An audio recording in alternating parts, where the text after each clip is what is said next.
Hey everybody, this is Harvey Sluggo Wasserman back for the 232nd Green Grassroots Emergency Election Protection Coalition Zoom call. Boy, do we have a ton to deal with today. It's great to see everybody. We're up to 36, that double high. And we're going to start with Mayor Heidi in Waldport, Oregon. Then we're going to talk to Bob FITRAKIS about the origin story, which he broke of the rise of Jeffrey Epstein. It's really a legend. Then we're going to get in the second half hour. We're going to talk about gerrymandering and the attempt to guarantee that the Republicans stay in charge here. Very, very big deal. We, of course, got our birth these calls in April 2020 talking about election protection issues, and this is a big time. We also want to talk about, of course, protecting the 26th election. Second hour, we're going to start with our old friend nuclear power and the gutting of the Nuclear Regulatory Commission. And I'm going to have Linda Seeley straight from the belly of the beast in San Luis Obispo, California. Roger Rappaport and Kevin Camps, the hardcore. Really going to be good to have everybody. And we're also going to be joined by THORNE DREYER, who is at Bragg Radio in Houston and has written a book and which we want to talk about and is just turned 80. He's a veteran of the Liberation News Service, as am I, dating back to the late 1960s. So we got a ton to deal with, and it's great to see everybody with us. Let's start right in. Mayor Heidi Lambert is the duly elected mayor of the bustling metropolis of Waldport, Oregon, has been doing battle with a, shall we say, fascistic MAGA city council there that's been trying to get rid of her. And now she's fighting back, boy, and they don't know who they're tangling with. Mayor, what's the latest? Well, boy, isn't all that true, right, Sluggo? I thought I was volunteering and I got a full-time job that doesn't pay. Uh, well, the bad news was my case got dismissed from the court. But the good news was the judge invited me to open a civil case against the city. I had a writ of review that I had put in, a petition for a writ of review in the court. That's what gave me the injunction. And ultimately, that's why they had to reinstate me. But they never admitted what they did was wrong. And they continually won't admit what they're doing is undemocratic. So I'm going to have to open a civil case to take this before a judge so the judge can rule on this.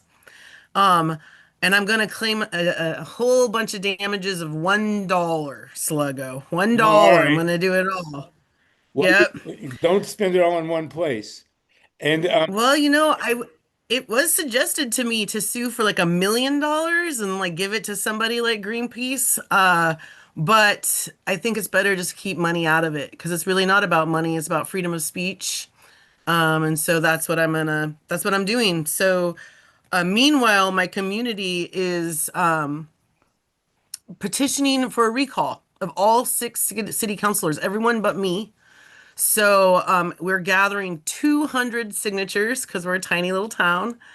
And we're going to recall the entire council.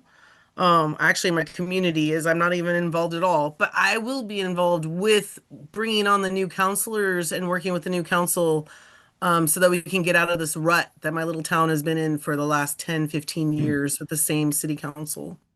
so when you recall the city councilors, do you get to send them back to Amazon? I think they threw away the box. I mean, they've been here a long time. All I right. found out that one of the city councilors has been on for 25 years, Sluggo. Oh my God. Oh my God. Well, Heidi, you're a role model for all of us fighting the duly elected mayor of Waldport, Oregon, and keep us in touch. And you were on the front page of the state's biggest newspaper, and that's very, very cool. And you're a crusader for democracy. If you get this petition through to recall the city council, when is the election?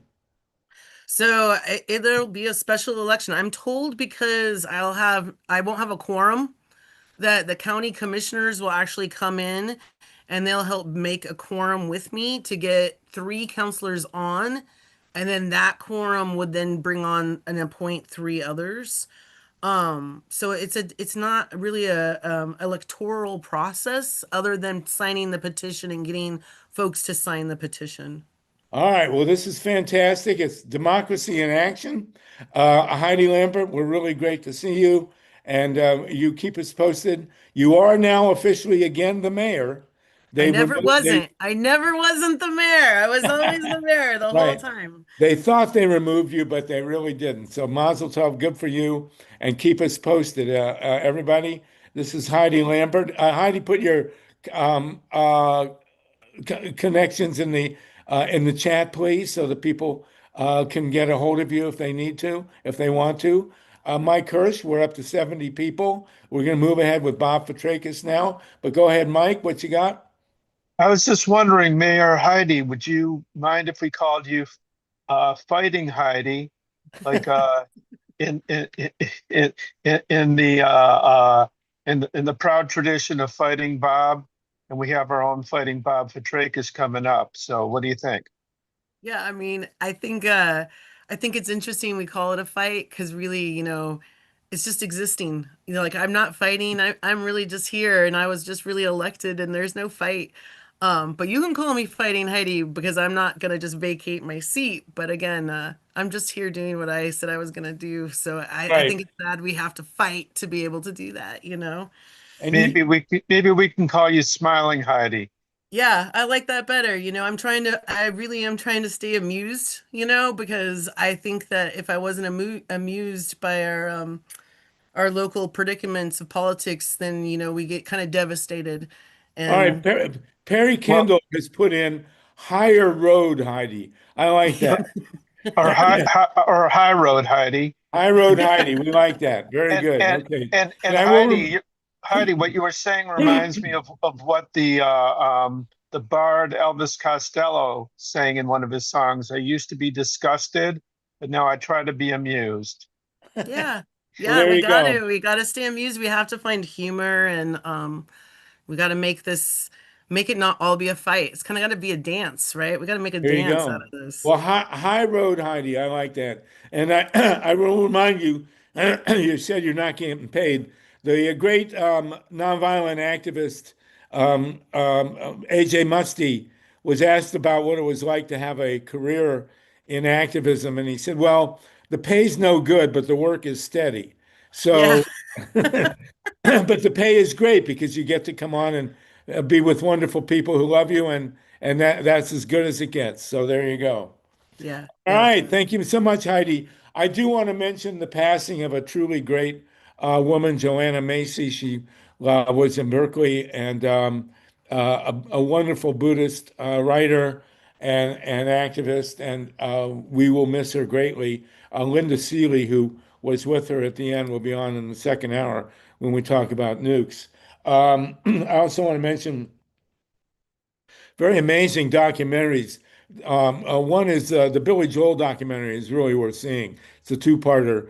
Where he got that voice, I don't know, but it's a great piece of work. And we're going to go to Bob Fitrakis now in Columbus, Ohio. There is a documentary, I believe it's on Netflix, that my wife and I watched.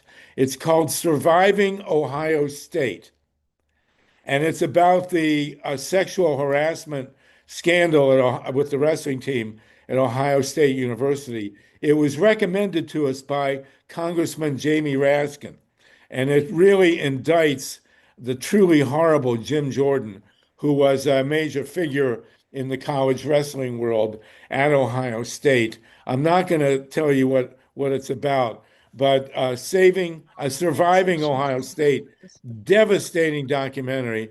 And we're about to delve into the origin story of Jeffrey Epstein in Columbus, Ohio. And all you got to understand that we got the great Bob Fitrakis with us. Everything that Bob is about to tell you was going on at the same time as this horrible sexual harassment situation at Ohio State with the athletic team. So keep that in mind when you tune in. Okay, we've got, oh yes, Myla Reason points out we also lost Dan Hirsch. a truly great safe energy campaigner. He will be missed. He was a brilliant guy, very steady, and Amara knew him well.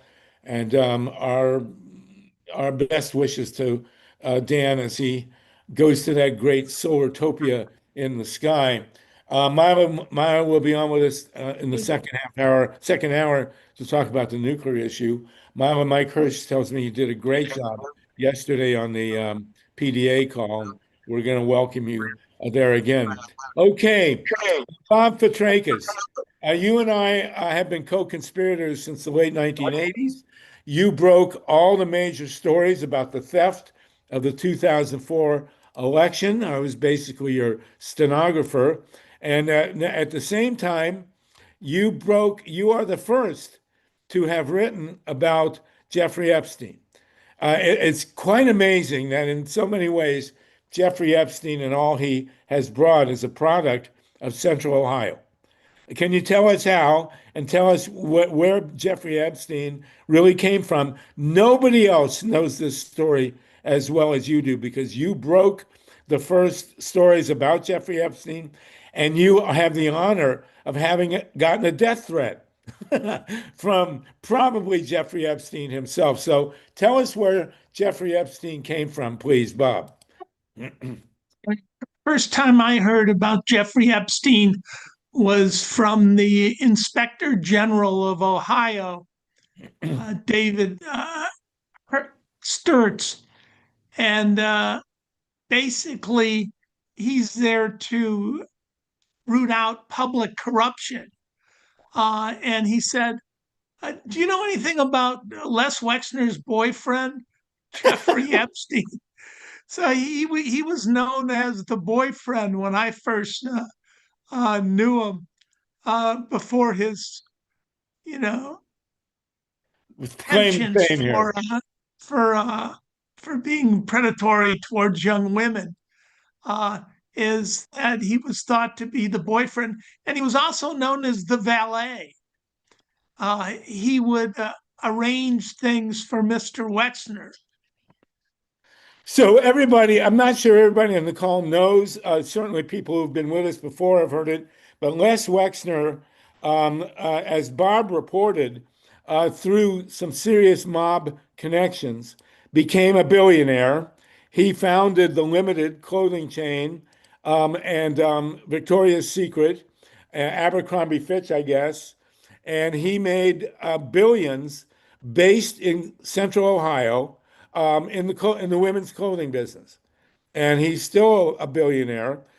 In my years of teaching, and you're looking behind me at my outdoor classroom at Capital University in Bexley, Ohio, I asked through the years, I taught there 14 years, many of my students who worked for the Limited if Lex Wexner was gay. Nobody hesitated. Everybody said yes.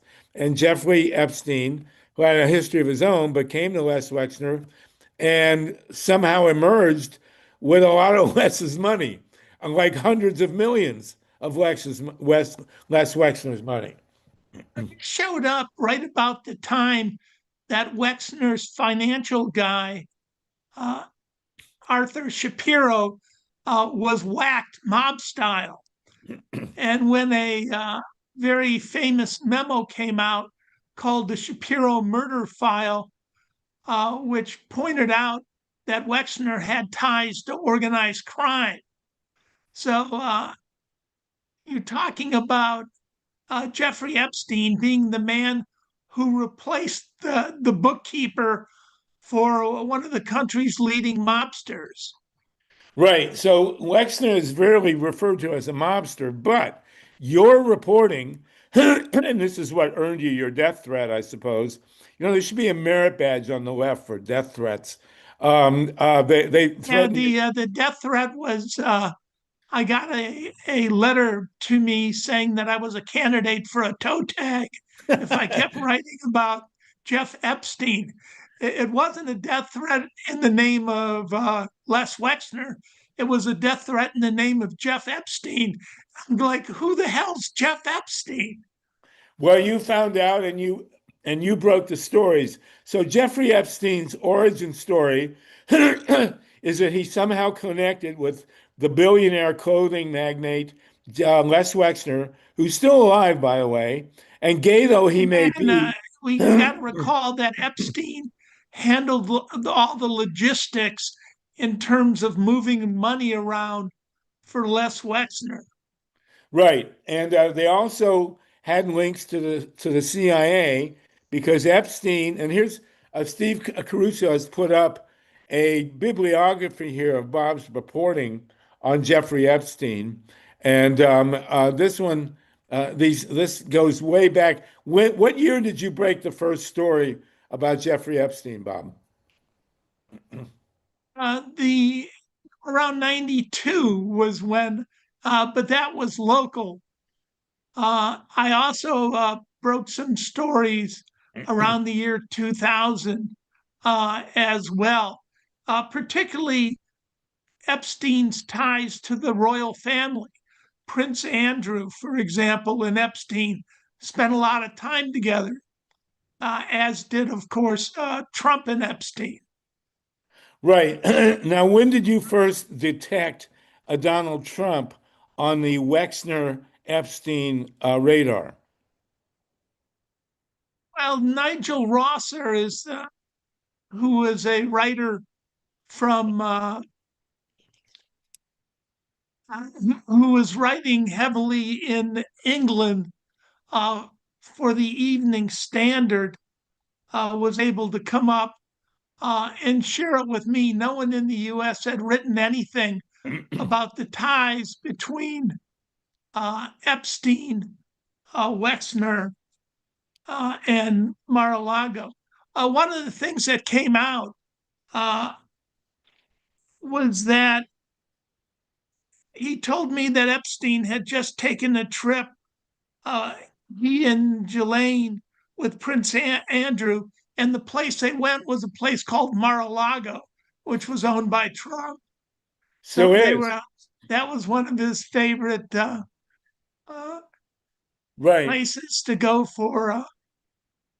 So those of you now, I mean, everybody, of course, is following the Epstein story.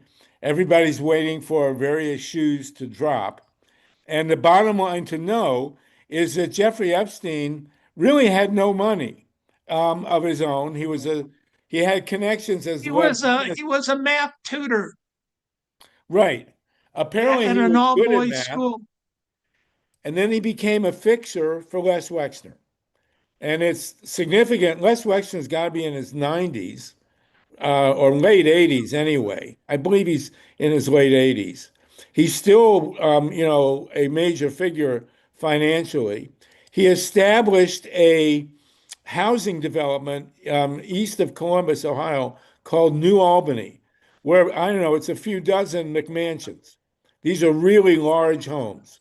And Les Wexner has the biggest one there. And he gave a neighboring house to Jeffrey Epstein, right, Bob?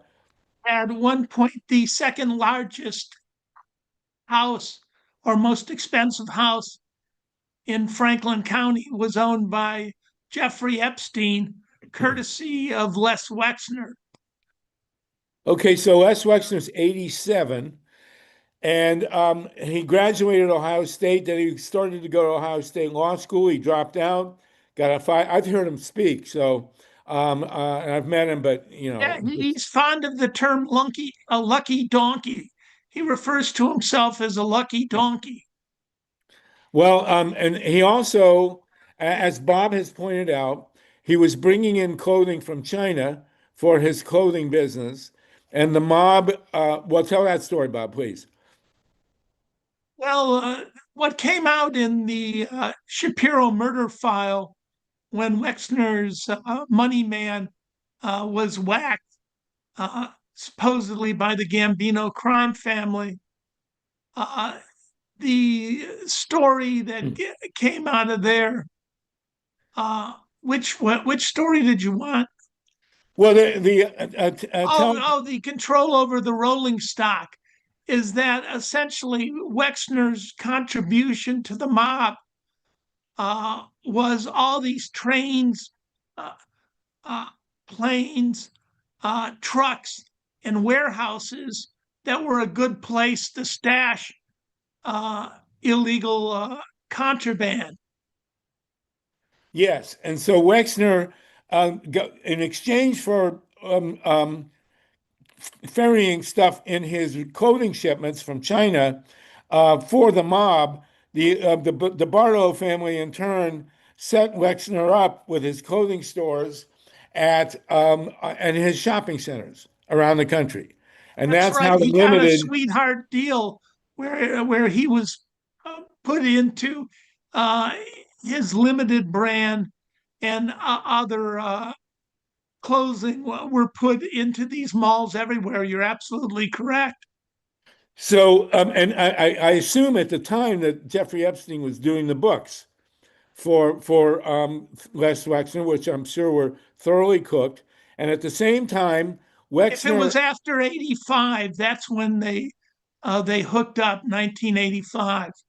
Wexner and Epstein hooked up in And '85. that's right about the time that Epstein got to know Ghislaine Maxwell, because it was her father who, it came out, was tied to the Mossad and died mysteriously falling off a boat, which Right. I know Mr. Epstein was asked about that tragic death by the police. Well, we have 100 people with us, 101 now, and so I've seen in much of the media coverage, there seems to be a general mystification about how Jeffrey Epstein got his money. And Bob From Les Fitrakis Wexner. And Bob Fitrakis is the guy who has shown the root of Jeffrey Epstein's fortune, which was with Les Wexner in Central Ohio, the limited clothing company that includes Victoria's Secret. So we, for years, decades, we've had these scantily clad women walking around, and the money that they make for Les Wexner has a lot of it went to Jeffrey Epstein. Epstein used Victoria's Secret models as bait. He would set up parties all the time with those models. Wow. Jeez. So there you go, folks. You heard it from the horse's mouth here about how Jeffrey Epstein originally got the money to buy that island, to fly people all over And the place. And it's all mob money through a women's clothing business run by a billionaire in Central Ohio with Jeffrey Epstein as his boyfriend and his fixer. I mean, Epstein was known to being really good with moving money back and forth between countries and also doing logistics. he handled logistics as well with the planes. Because remember again that the plane service he brought to Rickenbacker was the notorious Air America, the one that was running guns and drugs in Central America through the Contras. Right. And that was Jeffrey Epstein's magic. That's how Jeffrey Epstein became, well, they said his net worth at the end was around $600 million. And, 20 years before, he was worth about 600, period. So all that came through S. Wexner, through Central Ohio, through the mob, controlling Wexner's money and logistics, which included Rickenbacker is a small airport south of Columbus and next to a military base. And the CIA, with help from Epstein and Wexner, used that airport to ferry guns and drugs back and forth to Central America. And that's how he ended up getting his 727, the Lolita Express. That was formerly a plane owned by the Limited. And it's also how he ended up getting the first or second most valuable residential property in New York City. That was given to Epstein by Mr. Wexner. And the Lolita Express, which, as you say, had previously run women's clothing from China and elsewhere, was where Donald Trump hooked up with Melania. Is that correct? That's referred to in the police reports. Well, there you go. So, folks, here it is. Here's the birth certificate of Jeffrey Epstein and his major fortune, right out of Central Ohio, which you can see behind me on the campus of Capital University, where I taught. There was a police call from a woman, Maria Farmer, from Epstein's house in Central Ohio, the second most valuable property in Central Ohio, saying that she had been assaulted. And it was Ghislaine and Epstein, who she named in the telephone call to the police. Well, I just saw her last night interviewed about her first encounter with Donald Trump, which was really an ugly story, boy. But okay, we have Mike Hirsch and then Steve Caruso. Anybody else want to jump in? We got 105 people with us. Mike, go ahead, then Steve. Anybody else want to ask Bob a question about the origin story? And no one else has talked about this. This is so. If you see people in the major media mystified as to how Jeffrey Epstein got his money, this is it. Mike, go ahead, and then Steve. Yeah, thanks, Sluggo. And it's great to see you again, Bob. You're doing great. And thank you so much for testifying about what you uncovered. It's so important. And I think eventually the mainstream media might come around to looking into some of this. I want to make a real quick point that whether Wexner is gay, straight, bi, that doesn't matter to us. The only thing that matters to us is that he's a crook and he's a terrible guy. And his sexuality, we don't really care that much about it. No. And another thing is that I understand that Epstein was given a teaching position mysteriously when he had no credentials for it, and that was part of his falling upward. Do you know anything about that, Bob? Yeah, wasn't he teaching at Dalton there? Yeah. And he had been hooked up, and they were using him even though he didn't have the credentials, as you alluded to. He Right. had a way of charming people. Yes, it was Milo Breeson has pointed out now, Lynn Surma, it was Bill Barr's father. Bill Barr became Trump's attorney general and very much Trump's attorney general, not in the service of the United States. And Bill Barr's father is the guy who gave Jeffrey Epstein his job at the prestigious Dalton School in New York City. But in his defense, I suppose, Epstein did seem to have some kind of genius with moving money around and the mathematics of it. Steve Caruso and then Donald Smith.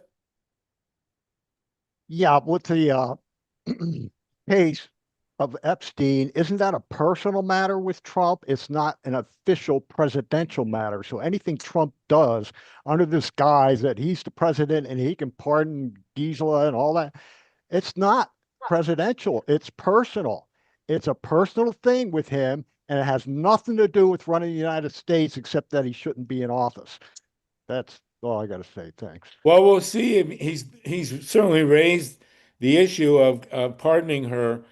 Somebody in the Congress is now demanding the transcript of the talk that the latest Trump functionary had with Ghislaine in prison there.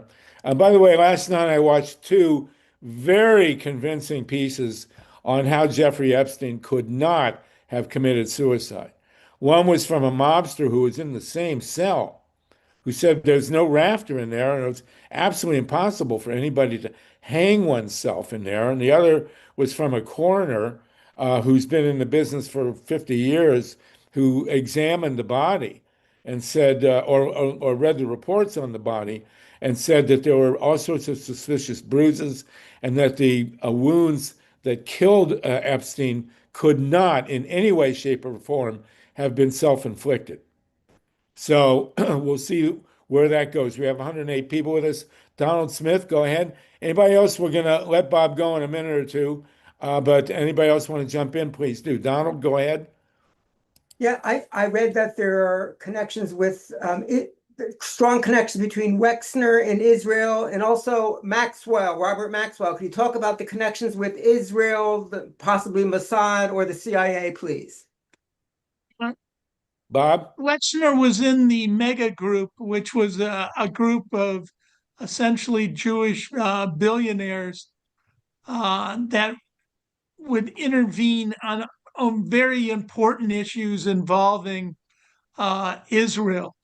So, and also he was listed in one police report as having being the largest single individual donor to Israel.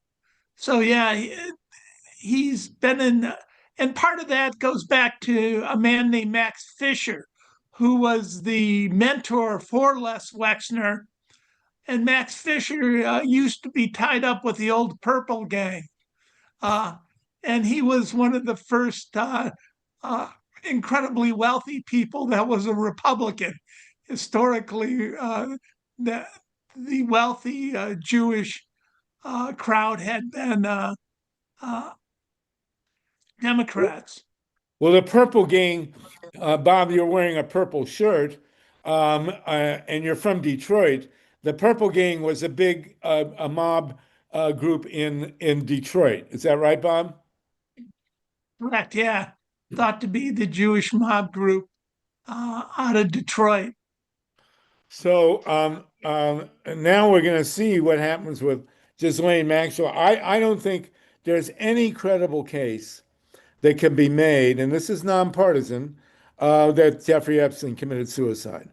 I don't believe it for a minute. As I say, I watched two pieces on it last night, and I mean the guy who was the mobster who was talking about having been in that very cell for many months was right out of Damon Runyon. I mean, he said basically everybody in that block. They looked at you 15 minutes. Every 15 minutes, they woke you up so you can never get any sleep. And that, it's completely implausible that anybody could commit suicide in those conditions. Sure, particularly when you're right, when they're under a heavy watch like that. Yeah. You'd have to have somebody with ties to the CIA. Oh, that would be Jeff Epstein, or ties to the mob. Oh, that would be Les Wexner. So the connections, to get somebody killed there at that high level, through insiders, they're the guys with the ties, Wexner. Right. Okay. So now we all know Nancy Naparko. You want to jump in here, please? Couple things. Thank you, Bob. I'm a Detroit native also, by the way. Good to hear from you. Were you in the Purple Gang, Nancy? No, I missed that. Oh, okay. But just a couple stupid comments. Can we call her Maxwell instead of Ghislaine? It makes her sound like a girl. She's not a girl. She's a responsible adult, equal to a man. And the other thing, asking, didn't I read somewhere Epstein arranged the Melania meeting Donald Trump? Is that true? Yes. It was a mixture. I heard that story. I don't know whether he did or not, but Trump was hanging out a lot during that period. And just the Mar-a-Lago comment that was in the Nigel Rosser story indicates how close they were in that period. Yeah, well, the much of course, everything that we're talking about. Well, that's the great thing of having Bob here. Bob is a primary source, as we say in academia. Everything else that we know is secondhand.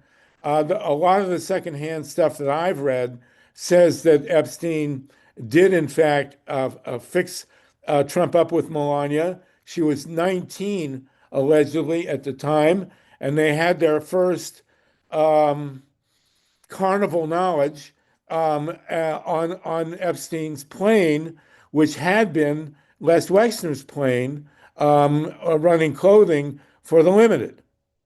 Is that correct, Bob? That is correct. So Nancy, that's it. We can call Maxwell, Ms. Maxwell, if you prefer. But that's where we're at. Okay, anybody else? Lynn Feinerman, go ahead, please, Lynn. You're unmuted, Lynn. Go ahead. Yes. Okay. Thank you.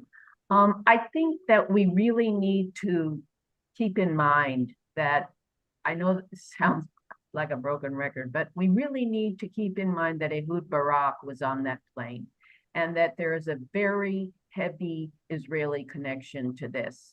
And I just think it's very, very important. And I think that it probably determined the kind of policy that Netanyahu thought he could get away with.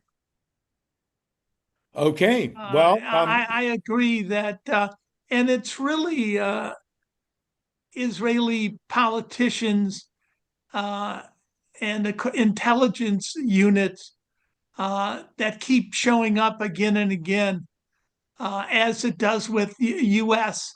And British intelligence as well. But the ties between Robert Maxwell and Wexner and Epstein, I think, are incredibly important and need to be investigated further. all right. Well, Bob, you're the ultimate source. Bob and I have written God knows how many books together and articles.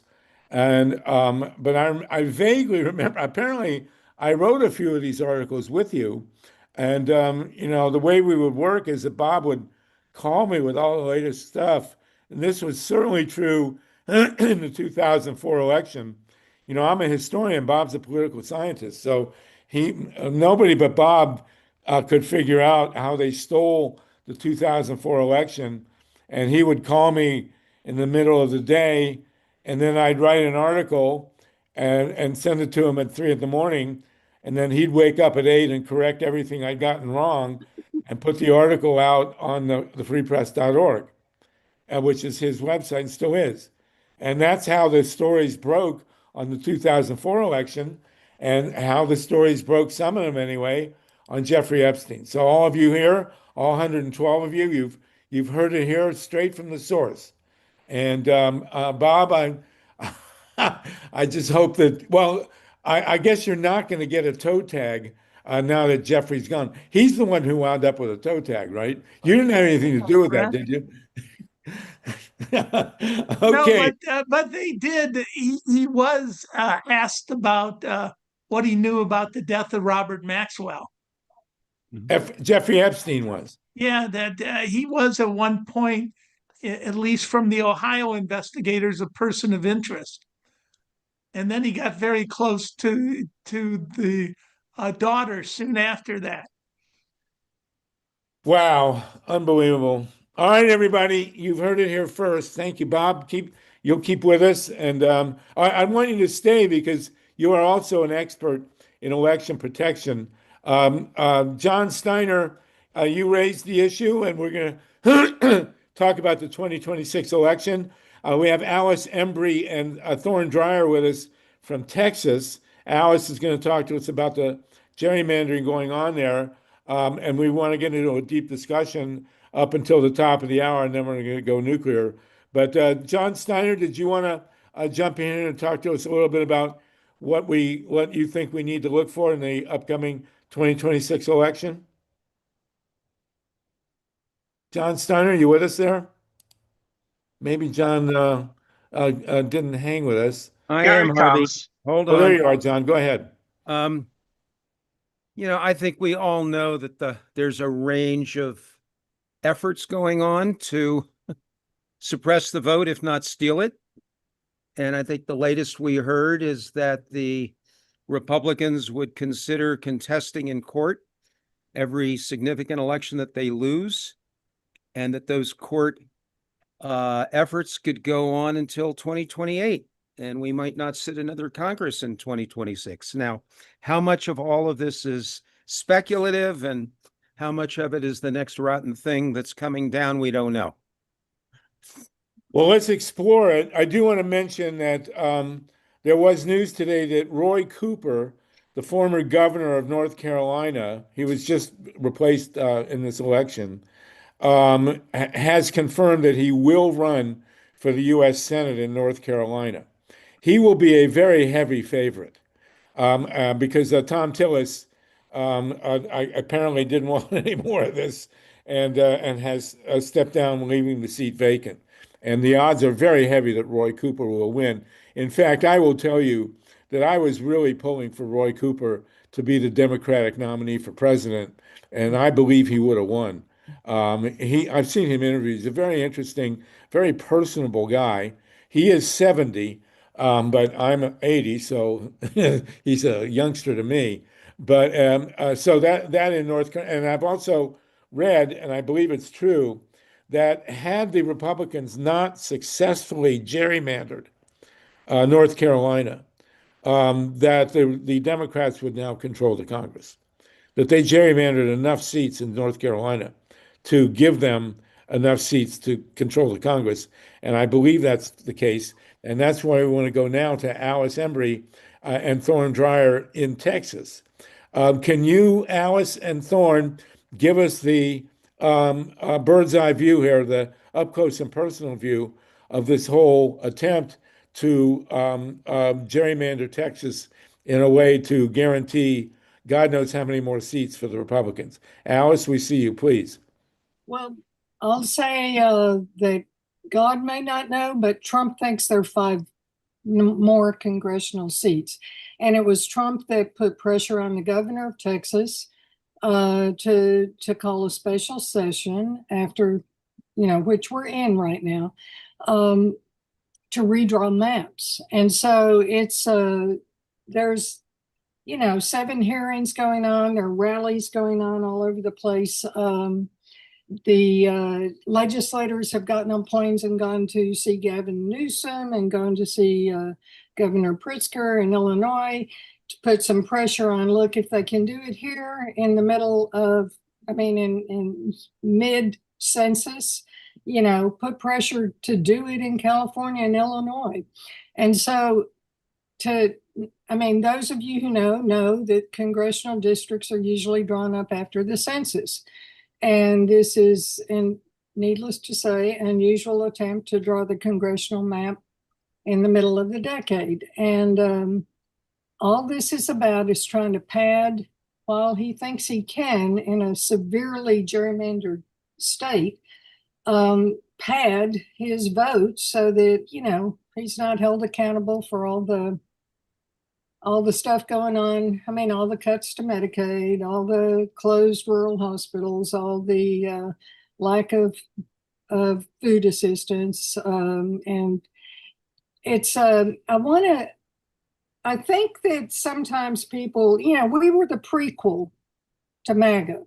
We've been living in it. We have bounties on women and people who assist women to get abortions. We have women who can't get medical care in a hospital in a miscarriage and therefore bleed out in parking lots. We have, this is kind of what fascism looks like. And we get we've been living with it.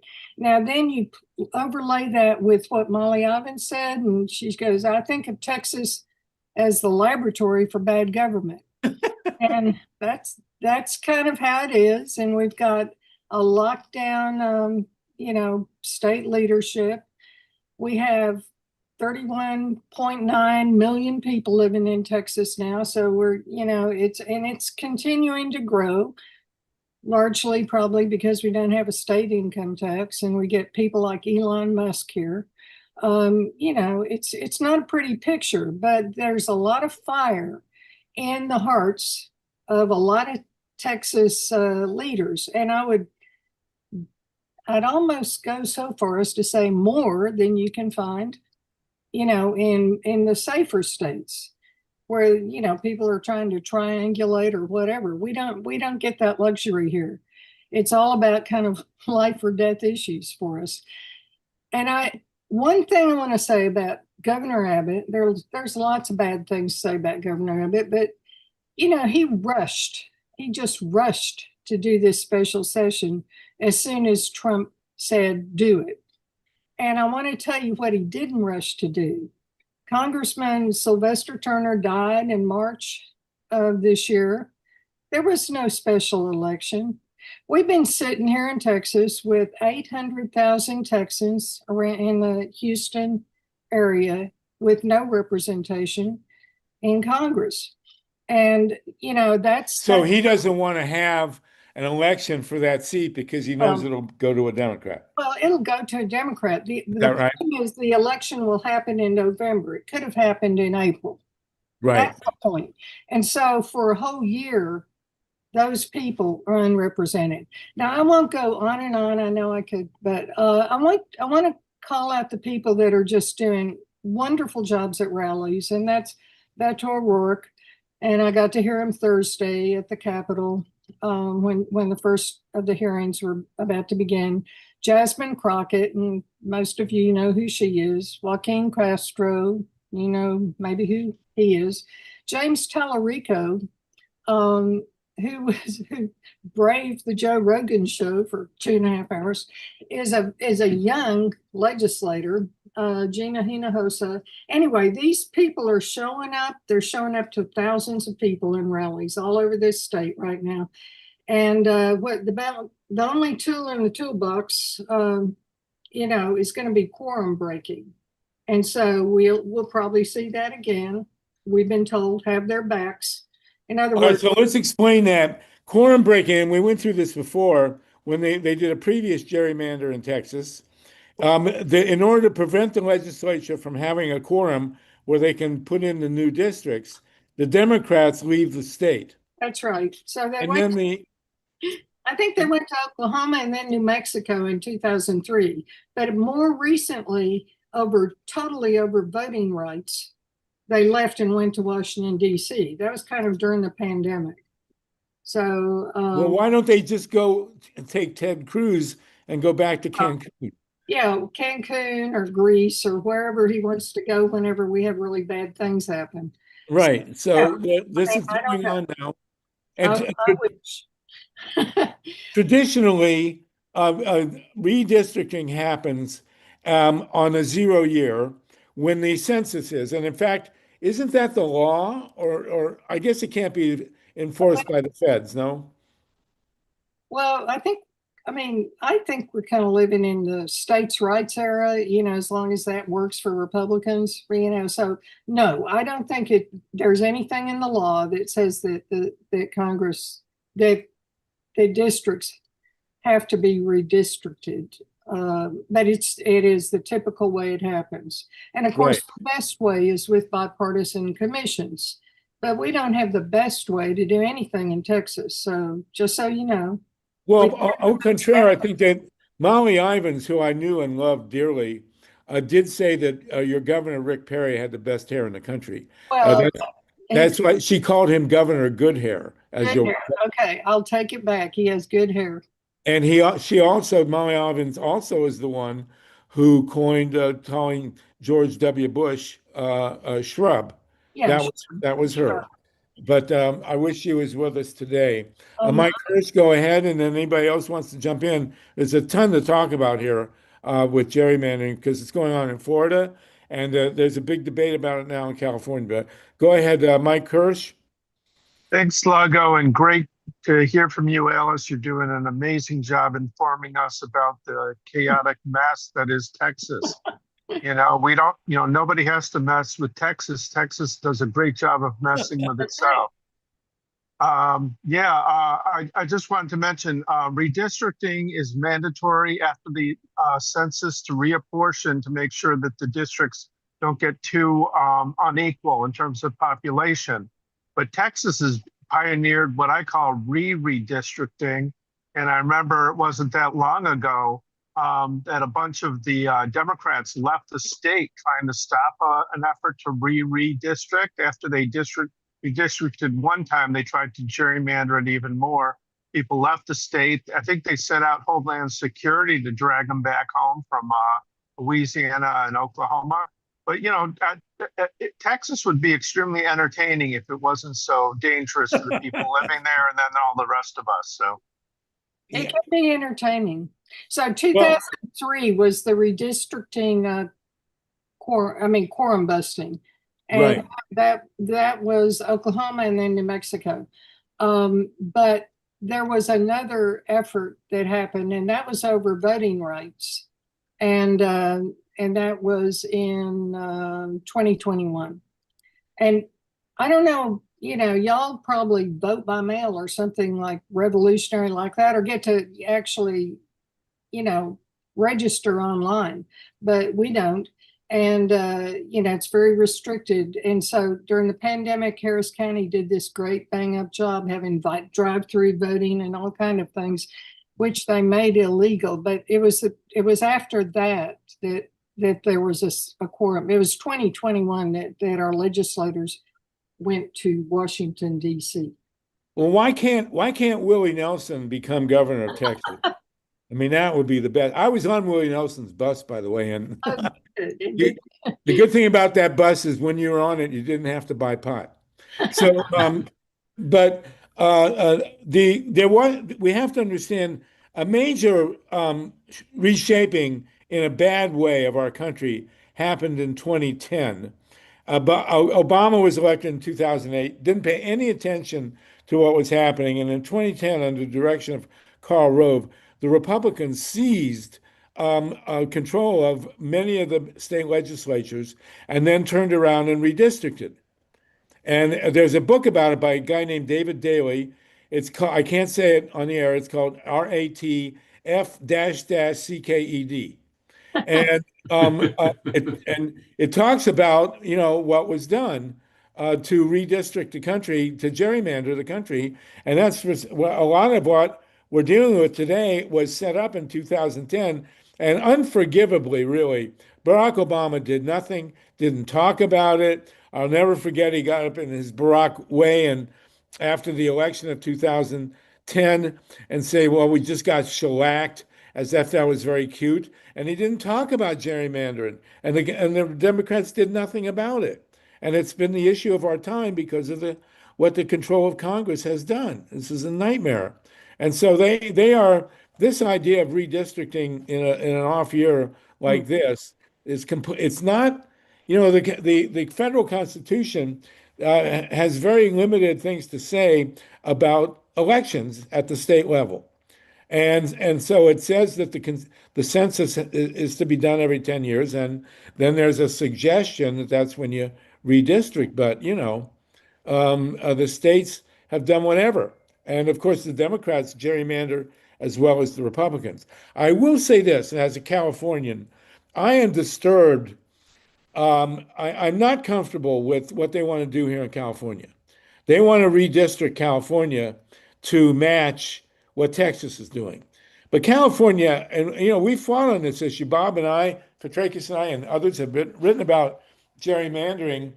And by the way, for those of you who don't know, very quickly, the term gerrymander, Elbridge Gerry was the governor of Massachusetts in 1812, and he redistricted the state to serve his party. He was a Jeffersonian, and they said that the districts looked like salamanders, which they did. They do. And so after him, they called them gerrymandering. That's where the term comes from. So, by the way, Elbridge Gerry almost became president of the United States because James Madison had to flee from the British and he was vice president. But nonetheless, so in California, thanks to Arnold Schwarzenegger in a good way, he put in $3 million, and we set up in California a very sane and small d democratic system with a nonpartisan commission that sets up the districts. And they're fair. And we actually have competitive elections in California. And now Gavin Newsom, who I can't even we'll talk about Gavin Newsom next in the nuclear part, but he wants to waltz in and redistrict California in the same way that they're redistricting Texas, except to favor the Democrats. And I am very uncomfortable with that. He's saying, well, we got to fight fire with fire. You know what happens when you fight fire with fire? Everybody gets burned. Mike Hirsch, you had something earlier to say about that. But let's go to Myla Reeson. Myla has her hand up, and then we'll go to Mike. Go ahead, Myla Reeson, please. Oh, thank you, Harvey. I've got a couple of questions. One is, am I correct in understanding that that the California voters would have to approve of moving away from an independent redistricting commission in order to counter the possible gerrymandering in Texas? That's a question. Yes, it's right. You're right. Okay, good. Oh, that's good to know. I thought that was the case. And then the other thing is that just wanted to announce that we are currently live streaming this group session on YouTube. And if you haven't subscribed already, we've got 111 people watching. Please, I'm going to put the link in the chat right now. And please like this stream and subscribe if you haven't subscribed, and help us promote this session on YouTube.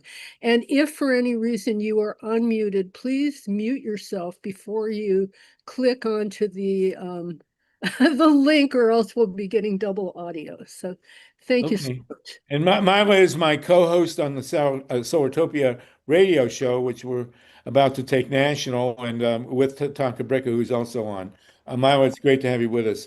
Dorothy Reich, and then Don Goldmacher, and we're almost to the top of the hour. Alice, you've been great. We really appreciate it. And, you know, as we went by the song "Go Ask Alice." Are you 10 feet? Are you 10 feet tall? No. Okay. Dorothy Reich, go ahead, please. Dorothy, let's get you unmuted. Trying. Go ahead with Dorothy. And I'm trying to unmute Don Goldmacher. There we go. Dorothy, go ahead. You're good. And then Don. Dorothy Reich. All right, Don Goldmacher, and then we'll go back to Dorothy. Go ahead, Don. Hi, Harvey. A couple of things. I would love for John Steiner to elaborate a bit more about the rest of the country and how our elections could be threatened in 2026. Because those of us who live in California, and I'm one of them, can't do much about what's happening in Texas. But we need to pay attention to the rest of the country. And that's part of the reason I'm on the call. And then I want to take issue with what you just said about being very uncomfortable with undoing the bipartisan commission for selecting districts in California. Okay. Because we are in a state of emergency. We are seeing a fascist takeover of this country. They're using every tool in the toolbox they can to make sure this country is irrevocably transformed in a way that we cannot restore democracy anytime soon. So on this particular issue, I think Gavin Newsom, though I don't have much respect for him much of the time, I think he's spot on. I actually listened to him this morning, in which he said, what are we doing here? We're just going to let them roll over us and get away with everything? He said, that's crazy. And so if we don't redistrict in California, we better redistrict in the other states that are democratic, that have the ability to still gerrymander, because we can't let them get away with this. I wonder how Alice feels about that. No, I mean, I think the urgency is that you're talking about is absolutely true. And we feel this. I recognize that there's a better way to do to help districts, and it's bipartisan commission. I recognize that. There's a better way to do a lot of things. We shouldn't have an electoral college, but there's a better way. But we're in an urgent crisis. We feel it. And I think our legislators made sure that Gavin Newsom felt it too, because that's what they did. They went up there and talked to him. Okay. Thank you. Dorothy Wright, go ahead. Or John Steiner, if you want to say something, jump in. Dorothy. And then Mike Hirsch. Mike Hirsch had some interesting stuff to say about that this is a double-edged sword. But Dorothy Wright, glad to have you with us. Can you talk? Hello, Dorothy? Okay. I don't know what's going on. John Steiner, did you want to reply to what Don Goldmacher said? And then we'll go in with Mike Hirsch. John Steiner is muted. Go ahead, Mike Hirsch. Everybody's muted here. Sorry about that. Yeah, thanks, Sluggo. There's a tendency that I call the monkey paw redistricting, where you have to be careful what you wish for. There's two different kinds of nefarious anti-democratic redistricting. One is to protect incumbents so they cannot be knocked out, where you have an overwhelming support, 60% blue or 60% red. The other one is redistricting to maximize the number of seats for one party or another. And then they have to decide, well, is 52 to 48 safe enough? Is 51-49? And with Trump's recklessness pushing them to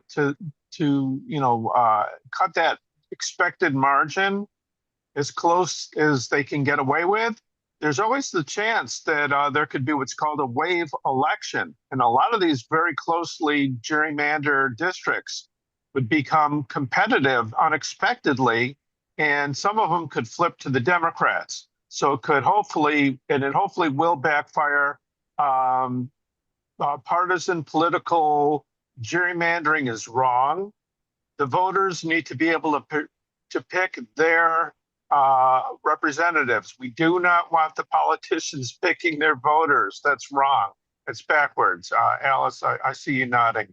That's one of the slogans. Yeah. It's a slogan. Exactly that. Well, we also had the Ohio Democrats redistricted in Ohio, and they did it basically to get rid of Dennis Kucinich. And so, and I'm not trusting Gavin Newsom as far as I can throw him, and he's bigger than I am, so I wouldn't be able to throw him anywhere. But I am very, very, having fought against gerrymandering all these years. Mike makes a very important point. Be careful what you wish for. Yeah. Oh, and by the way, I think that Gavin Newsom could be the new governor of good hair. Well, he does have good hair. I will say that. Either that or he's got a great wig. I've been trying to unmute Dorothy Wright, but not successfully. John Steiner, did you want to jump in? I don't know. My thing says I'm not muted. Here you are. Yes, go ahead. Go ahead. Speak. Dorothy, so I was just gonna say that years ago when they first started with this redistricting, a bunch of us in the Democratic Party were appalled and we fought tooth and nail against it, but they got the signatures and we anticipated something like this would happen. We never anticipated fascism, but we anticipated that we needed to be able to fight fire with fire. And now it's going to be a big problem to undo this redistricting commission and get it back in the hands of people who understand the situation and will fight fire with fire. We cannot allow the Republicans to get away with this. New York has to redistrict, and if California can redistrict, that will take a big chunk out of whatever he's able to do in Texas. But we can't have this. We are taking taking a butter knife to a gunfight here. We don't understand. We want to play fair. They don't play fair. They don't play. They're vicious thugs that we're dealing with here, fascist thugs, and we're saying, well, it's not right. Fuck, it's not right. Excuse me. Well, but what Mike's point is, is that redistricting is a double-edged sword, and it comes with surprises, and also comes with costs. One thing I guarantee you the Democrats in California will do if they get a hold of redistricting is to screw all the progressives, and which they did in Ohio.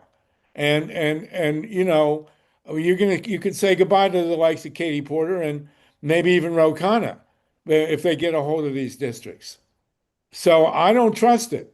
And the California system is what should be.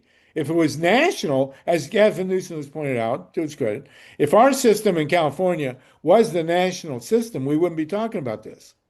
And so it's unpredictable when you start to gerrymander in what you think is your favor, and it can backfire. On the other hand, as we know, the gerrymandering in North Carolina is what gave the Republicans the control of Congress. By the way, I misstated. Roy Cooper is 68. He's not 70. So just for the record, Don Goldmacher, let's get you unmuted. Anybody else want to jump in on this? We're going to move on. But this is a very important. And Alice, thank you for being with us. You look a little like Molly, by the way. I loved Molly Ivins. She was just a He was wonderful. really tall. She was, yes, she was tall. Really Yes. tall. Well, if you're Alice, then you're 10 feet tall. Yeah. Go, Don Goldmacher, please.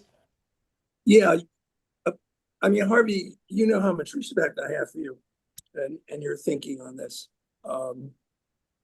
which is fabulous. But you just made the point. They already stole it vis-a-vis North Carolina, Right. and nobody was paying attention, right? No, actually, people were paying attention. We knew Yeah, but exactly they did what it. was going on. But But, they did. you know, Did they do it with the Democratic governor named Roy Cooper? yes, but he couldn't control the legislature. Yeah, but I mean, you see, again, we're pointing to a weakness. Same as Wisconsin, by the way. Wisconsin is having a big fight. Okay, what again, we're pointing to the weakness of the Democratic Party, especially going up against the fascist movement. The Democratic Party is totally incapable of doing it. They don't even understand what it means to be an opposition party. Newsom, you know, at least to his credit, whether it's opportunistic or whether he really gets it, at this point, I don't much care. I want to see these dumb shits stand up and fight every step of the way. I mean, hold on. A couple things real quick. Love what you're saying, but we can't swear. Okay. And this is also a nonpartisan Zoom. So keep that in mind, and thanks. Okay, thank you. I'll be nicer. I live in a senior residence. Wait, Donald, you don't have to be any nicer. Just family friendly, my friend. Just self-censor in advance. Got it. I now live in a senior residence with people in their 80s, 90s, and 100s. These people who have lived all their lives in this country and have done various good things and whatever, they are so angry at the Democratic Party. I cannot begin to describe it. Because I meet with them weekly. We're organized into a group. We go out and demonstrate regularly. And it's like they keep saying, where's the Democratic Party? Where are the leaders? So we're really fighting a two-front war, is the way I imagine it every day. We're dealing with the fascists, and then we're dealing with the Democratic Party. And that's a real problem. So I'm going to that's why, and thank you for the respect, it's mutual. But that's why, one of the reasons why I'm nervous about letting the Democrats redistrict, because you'll lose Katie Porter, you'll lose Ro Khanna, just like we lost Dennis Kucinich. Give me another option, please. Yeah, keep it the way it is. And let them roll over us. That, because it's fair, and what we need to do then is win those Republican districts. But you know, this is like saying, this is like mutually assured destruction. You know, if they pull the plug, which they're going to do, if we pull our own plug, we wind up with you know, a nightmare again in California. So Don, very well taken. Let's go to Lynn Feinerman. We're going to go to nukes soon. Kevin Katz has joined us. I want to recognize somebody's whatever. Lynn Feinerman, go ahead. Harvey, that was the Kevin Camps. Oh, okay. Kevin, you're with us there. Go ahead, Lynn Feinerman. Yeah, there's just signs that are confusing. It says the host is not allowing participants to unmute themselves. Anyway, I would like to respond to Don Goldmacher by saying that if we really want to get rid of the inside of the Democratic Party, we have to go after, we have to investigate, we have to attack people like James Carville. James Carville is married to a Republican operative. Can you imagine that they are not working together? I mean, this is a ridiculous thing that the Democratic Party has been maintaining for decades. Carville has way too much influence. And so many of the people who are in the inside of the Democratic Party are in the pockets of big oil, fossil fuels, groups like APAC. We need to clear them out. Yeah. And, I keep wondering how many of these Democrats are really Republicans? But, and then Gavin Newsom having stabbed us in the back on the most important issue of all, which is Diablo Canyon, which is the most important in my mind, and Myra's and others. I don't trust these guys. And that, what we saw in Ohio, they used redistricting to get rid of Dennis Kucinich. Who are they going to, if the Democrats get control of redistricting in California, who are they going to get rid of? So anyway, I don't know, we're going to, Kevin wants to be recognized on his cell phone. Is that right, Kevin? So, Yeah. so go I ahead. think I am. Can you hear There me? we go. Okay, Pookie Amsterdam, and then I think we're gonna move on from this. It's been a great discussion, really critical, and we got to get to talking about how we're going to protect the vote. I mean, essentially, the Republicans are going to try and repeal the 19th Amendment by, the one most reliable anti-Trump group in the United States is women. And, they're going to do everything in their power. They made it clear because of the discrepancy between the name on a birth certificate and a married name. They're going to try and prevent millions of women from voting in 26. And that's something that we really have to look at. We'll do that in another call. Pookie Amsterdam, go ahead. And then we'll go into nukes. Well, I recognize THORNE DREYER for a minute, too. Go ahead, Pookie. Oh, Pookie, I got to unmute you. There we go. And okay, hi. Thank you. And thank you both, and thank you all. I just want to point out that yes, James Carville is awful, and yes, some of the entrenched Democrats are really bad. However, it took a long time to get from Eisenhower to Trump. It took a long time to go from Edward Murrow or Cronkite to Sean Hannity. And the fact is that Dem on Dem, not violence, but Dem bashing from within the party is not going to help us win the election. Yes, there are Dems who should get out of the way. My senator's Chuck Schumer. As wonderful as he is, he should step down at least and let someone else be the minority leader.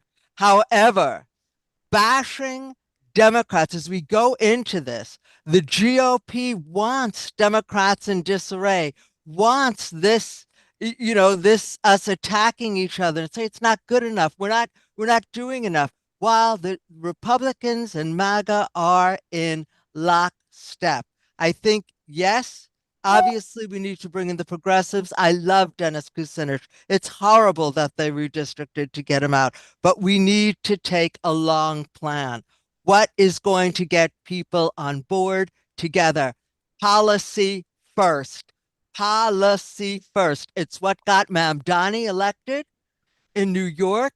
And that's what the Democrats need, not to attack each other, but to say, this is our platform. This is what we will do. These are the 5 irrefutable things that we will do when elected, because MAGA is the problem and the Democrats are the answer.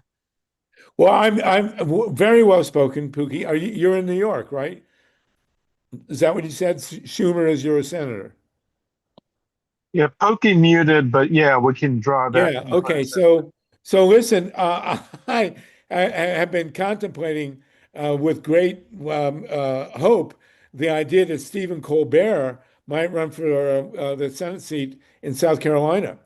But there's already somebody really good running for a Senate seat in South Carolina, isn't it? He should campaign for that person. Okay, well, whatever the case, whoever's running from the Democratic side, and we are nonpartisan here, should run on the nuclear issue in South Carolina. They got a $9 billion nuclear corpse in South Carolina that they're talking about reviving. And next door in Georgia, and you got John Ossoff running there, they have a $40 billion boondoggle at Vogtle, the nuclear plant, that's going to bankrupt the state. And these are the issues that the Democrats have refused to deal with. We had in the big Biden bill a lot of money for nuclear, which is ridiculous. It's killing our economy, it's killing our jobs, killing our environment, killing us. And that's where Newsom has really betrayed us on a lot of issues. But the number one is the nuclear plant, which could kill us all. And Gavin Newsom has absolutely no excuse. He may be a Democrat, but that is just outrageous what he's done at Diablo Canyon. We're going to talk about that in a minute. We got Kevin Camps with us. Lynn Feinerman, you have a hand. We'll go to I just want to respond to Pookie. I love your name, Pookie. But I have to say that you in particular ought to know what the Democratic underbelly is all about. Look what they're doing to Mamdani already in New York. Look who they put up against Mamdani, a convicted felon again. And I don't think that, I think we really need to face reality. I mean, I started out with the Dems in '68 at the convention, okay? And there has to be some kind of transformation. Otherwise, we don't get any difference. They get in, they do nothing, just like we explained Obama did. And then underneath, the repugs are going mad, taking over the country. So, it's not about bashing. It's about facing reality. Thank you. Lynn, could you drop in the chat a link to your excellent interview show?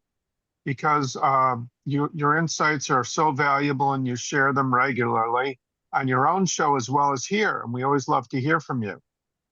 And we have another radio host before we go to Kevin Camps and go into the world of nukes. Thorne Dreyer, if you'll unmute, Thorne Dreyer has a radio. And give me some video. I don't know how to do the video. So Thorne, you can turn it on yourself. You couldn't before, but you should be able to now. So Thorne Dreyer goes all the way back to Liberation News Service in 1968. And he has RAG Radio in Houston, which to my knowledge is not a Pacifica affiliate, but I've seen a lot of his stuff. It's really great. Thorne, you're unmuted. So, and you have a book out. I was gonna show it because I had something to say about the cover, but well, go ahead and I don't know. If you can email it maybe to Steve Caruso or put it in the chat. That would be a way we can do it. I don't know why you can't get your video, but go ahead. And I don't see a control for it. Okay. I do. I'm sorry. Okay, so Thorne Dreyer, I saw him on with Jim Hightower. And of course, you have nuclear plants in Texas that we're trying to shut. One thing I love about Texas, by the way, is that Trump was on yesterday in front of the whole world, completely lying about wind power. We're going to segue into energy here. Texas, by far, has the largest output of wind-driven electricity in the country. I mean, the second most is Iowa, and Texas is at least twice as much as Iowa. And in fact, in West Texas at night, when the windmills are running, electricity is too cheap to meter.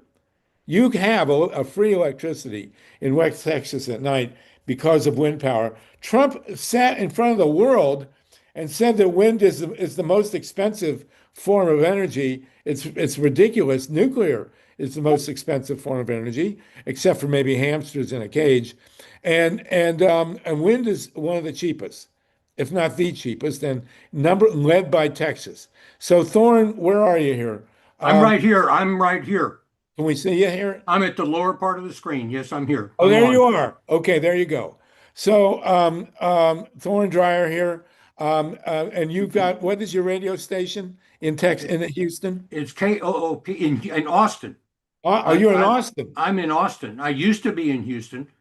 Houston's my home, but I live in Austin now and have lived here for quite a while. Well, I love Austin. I have a friend who used to teach at the UT, and he said that Austin was a great town in a bad neighborhood. Yeah, that's one of the, somebody mentioned, yeah, Austin was great, but it's surrounded by Texas. Yeah. Well, show the cover of your book. Oh, You've been okay. reading, there you go. It's backwards. That picture is of me at the 1972 Democratic Convention. Well, that's where you won the Fidel Castro lookalike contest. Is that what it is? Yeah. But I look kind of the same now, I think. But I was the year before that, I was in the streets at the Democratic Convention, and then this was the McGovern year, and I was on the floor with a floor pass.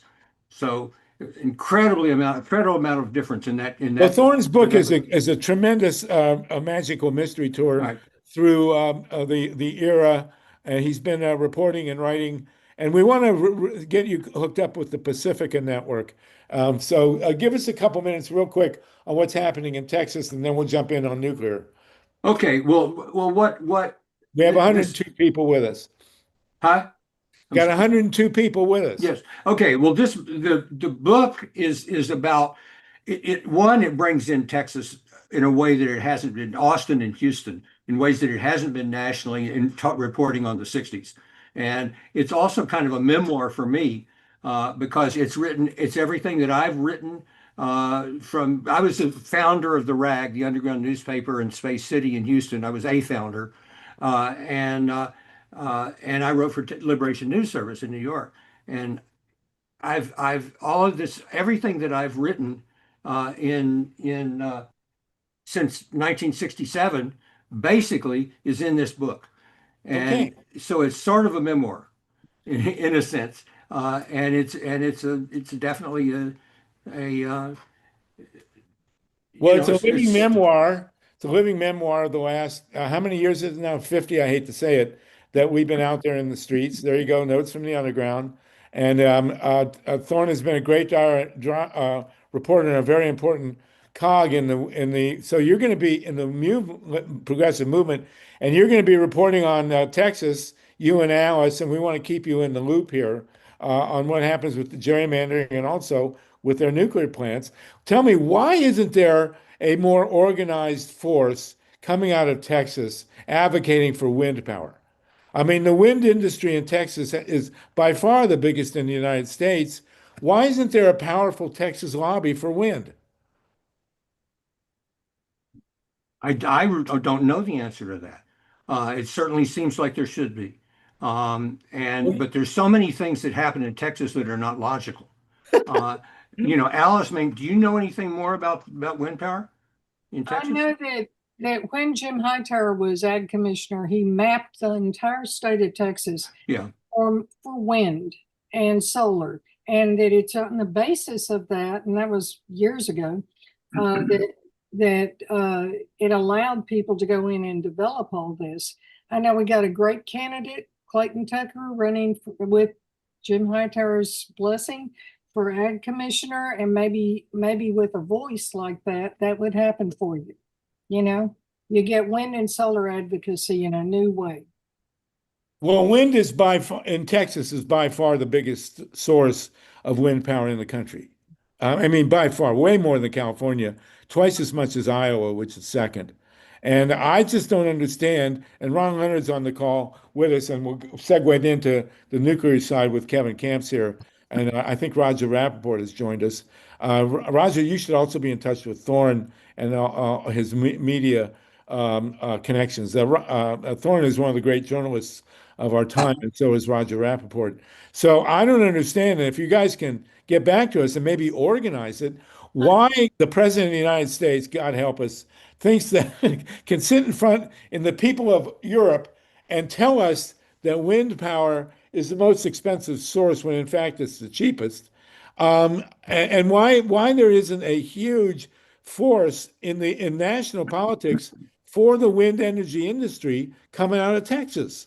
It's literally billions of dollars of windmills in West Texas, and literally electricity too cheap to meter.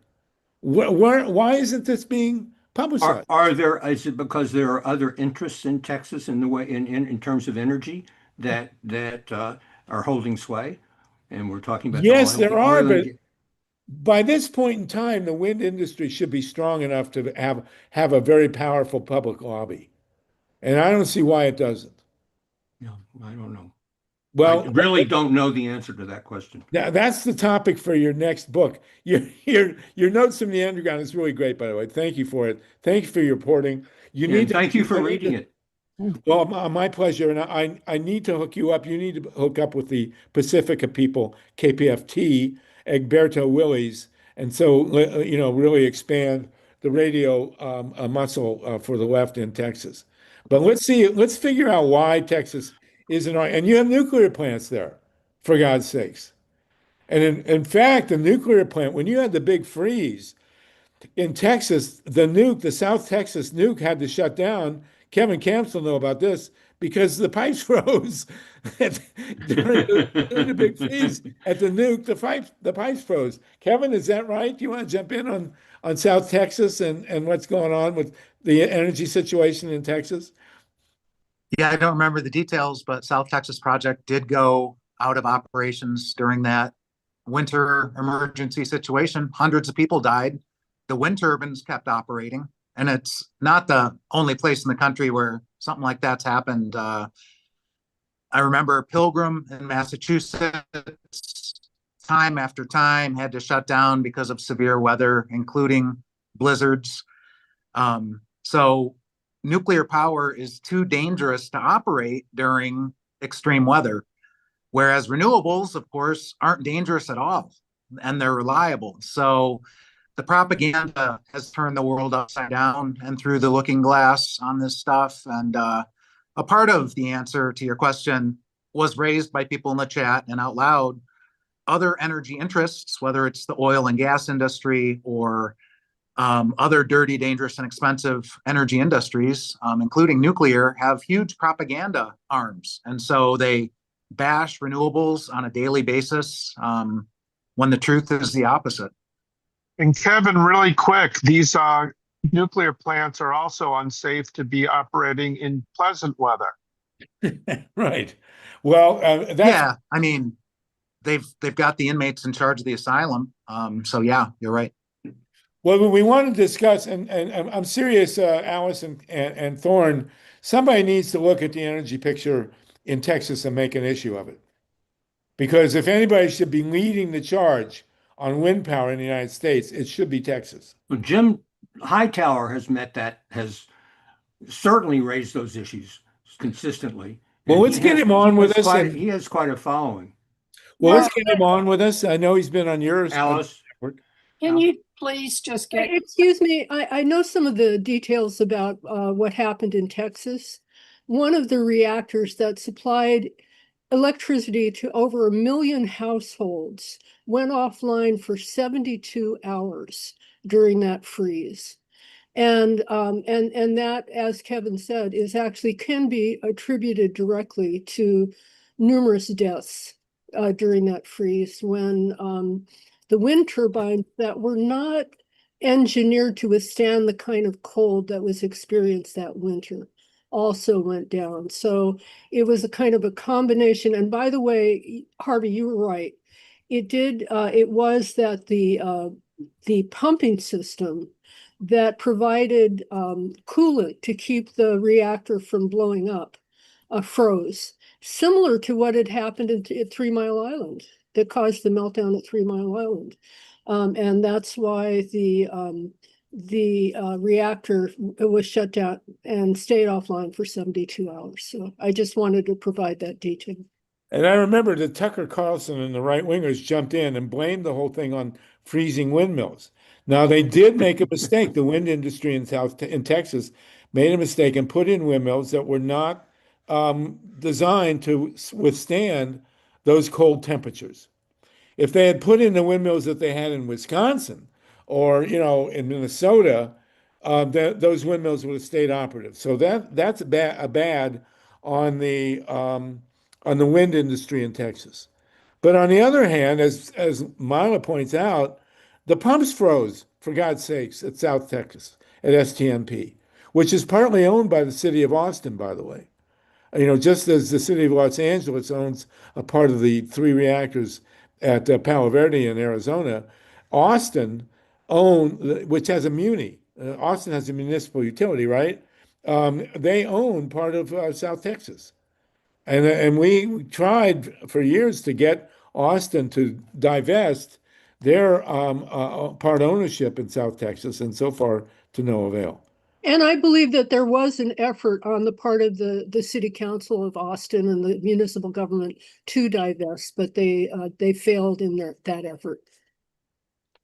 Right. So, Ruth Strauss, go ahead, Ruth. And then I want to go to Kevin to talk about what's happened at the Nuclear Regulatory Commission. I will point out, Carl Grossman and I put out a piece, which maybe we can put in the link in the chat, pointing out that in France and elsewhere, nuclear reactors have been shutting because of heat waves. Because the water of the rivers in Europe gets too hot, and they can't pour more hot water from the nuke, or else they'll kill everything. And that's happened in the U.S. as well. Maybe, Kevin, you know specifically. Ruth Strauss, go ahead, and then we'll go to Kevin. Ruth? Oh, this was just a quickie that, and I don't know whether it would have made a difference. You guys are much more savvy about these things. But Greg Abbott, cowboy, Lone Star State, also would not share any grid with the neighboring states. I believe New Mexico and Arizona or whatever. There's a consortium of grids down there, and he decided to go it alone. So that was another reason they had no electricity. Thanks. Well, my understanding is that Texas has its own grid and is not connected to any of the larger grids. With one Like and Greg Casar is lobbying now to hook up to the national. Is that right, Alice? You were about to say? No, I was going to say that the exception is El Paso, which is in a different time zone. And it was linked up to New Mexico, and it did not have the problems that the rest of the state had. So I hope Greg Casar, I haven't heard that, but I hope Greg Casar is doing what you're saying. There was a guy in Texas who was really great on the no nuke side. His name was Smitty. Maybe it was Tom Smith. Do you guys know him? Tom Smith. Is he still on the case? Yeah, he's retired, but he's still quite active. Well, there's a contradiction for you. I think that applies to a lot of us, right, Thorne? Yeah, really. Kevin, can you tell us now, something has happened, and this is one of the reasons I wanted to focus on nuclear today. Something has happened in the nuclear industry that no one ever imagined, that only Trump could have come up with, but is devastating. Donald Trump has intervened and fired a commissioner from the Nuclear Regulatory Commission. This is staggering. And Carl's been with us on this in all the years that we've been fighting the Nuclear Regulatory Commission, back to the 70s when it was created. No one ever dreamed that a president would intervene personally and fire a commissioner from the Nuclear Regulatory Commission. Can you describe this, Kevin? It's astounding. Yep, it happened several weeks ago now. The commissioner's name is Christopher Hansen. He was actually Biden's chairman of the NRC. They served 5-year terms. So when Trump took the White House back, Hansen stayed on the commission, but he was demoted to just another commissioner. And Trump named his own chairman, a Republican. And that's how it works. The occupant of the White House gets the majority on the NRC commission, 3 of the 5, and 2 Democrats, in this case, get to stick around as commissioners. But what Trump has done is he's really doubled down on Biden's bad nuclear policies, kept them all in place, but he's gone further. And so, yeah, firing an active commissioner with no reason given out of the blue, that's pretty extreme behavior. What's ironic about it is that Hansen was very pro-nuclear. Just a little bit of background. He was Dianne Feinstein's senior Senate staffer on pushing consolidated interim storage facilities for over a decade. And that's probably what got him tapped by the Democrats and Biden to become first a commissioner during Trump 1. That's another irony, is that Trump just fired somebody who he nominated several years back when he was president before. Not unprecedented either. So like the Fed another thing about Hansen to know is that he is from South Haven, Michigan, which is the company town for the Palisades atomic reactor. Very pro Palisades, was throughout Biden's tenure, remains so under Trump. So in addition to firing an NRC commissioner for no reason given out of the blue, Trump has issued executive orders in recent weeks that really what it is nuclear safety regulation is now in absolute free fall. It's never been good, including under Democratic administrations. It always gets worse under Republican administrations, only this time all bets are off. We're very much living on borrowed time. Again, Palisades is kind of the poster child for this madness. Never before in the history of nuclear power in the US or internationally has a closed for good reactor been brought back into operations. Palisades is the precedent, but it's quickly being followed by 3 Mile Island Unit 1, also Duane Arnold in Iowa, which narrowly missed a bullet in 2020, a derecho direct hit. And thank you to a single NRC staffer who would not let the cover up happen. It came out that there was a 1% chance of a meltdown at Duane Arnold in August of 2020. They had a very dicey number of days.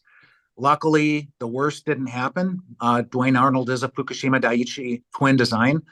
Got direct hit by tornado strength straight line winds and narrowly made it out of that. They're supposed to keep meltdown risks at worst 1 in 10,000, preferably 1 in a million. But they came to a 1 in 100 chance at Duane Arnold. And of course, you know, these probabilistic risk assessments are kind of fiction in some ways. Look at Fukushima Daiichi, a 1 in a million times a 1 in a million times a 1 in a million risk. That's a 1 over, I believe, 18 zeros. That's called 1 in quintillion chance on March 10th, 2011, that would happen. And it happened beginning on March 11th of 2011, 3 meltdowns. And that's the risk level being taken at Palisades. You've got the zombie reactor restart.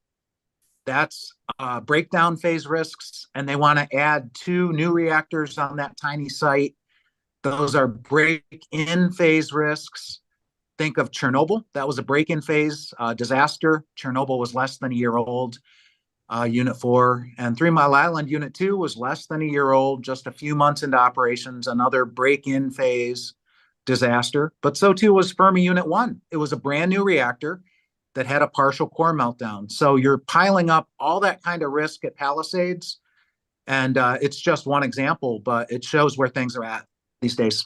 Complete insanity. And I do want to point out, I'll get to Mila in a second, that, you know, Gavin Newsom is making a big show of taking on Donald Trump. And everything Trump does is bad. And we know that Trump is a satanic monster and all that stuff. But Newsom stabbed us in the back in California. He signed a deal, omnibus deal in 2018 to phase out the 2 reactors at Diablo Canyon. Then he reneged in 2022 and is taxing the ratepayers of California $11 billion to keep the 2 reactors, which are totally unsafe, operating at Diablo Canyon and in violation of the Clean Water Act. Now, you know, the NRC was bad enough, but there is no effective nuclear regulation of all the 94 reactors now. I mean, when you have a president firing a commissioner off the Nuclear Regulatory Commission, you're done. So in effect, Gavin Newsom is telling the people of California that he has endorsed nuclear regulation or lack thereof, as interpreted by Donald Trump. You know, he is in Trump's pocket on nuclear regulation. Now, the Mothers for Peace in San Luis Obispo, I don't know where Linda Seeley is. She was going to come on. They have sent a brilliant letter to that effect. It was not my idea to come up with that.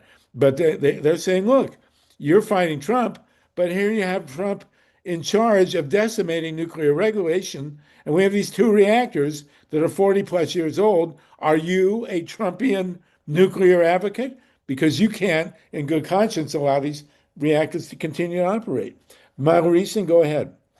Thanks, Harvey. I'm wondering, Kevin, you mentioned the recent executive order that actually it elevated production of electricity via nuclear power to looking at safety.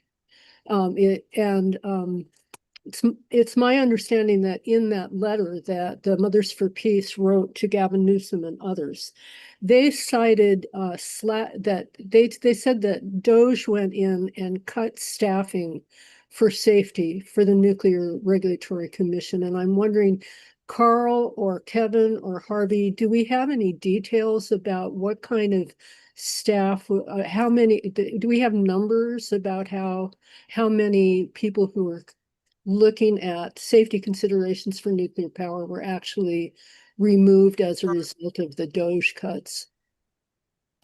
I don't have numbers, but I can put in the chat a web post that Paul Gunter wrote. The headline that DOGE invading the NRC headquarters was "Get busy and rubber stamp," specifically Department of Energy reactor proposals. These are often military related, microreactors on military bases or at the nuclear weapons labs. It's all Department of Energy jurisdiction, National Nuclear Security Administration jurisdiction. DOGE, the DOGE official was actually quoted saying,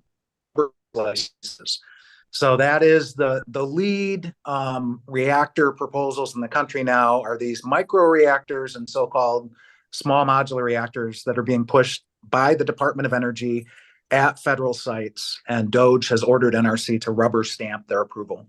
Right, literally. and they use the term rubber stamp. Trump wants the term rubber stamp to be the extant safety policy at these reactors. Roger Rappaport is with us. He's in Michigan.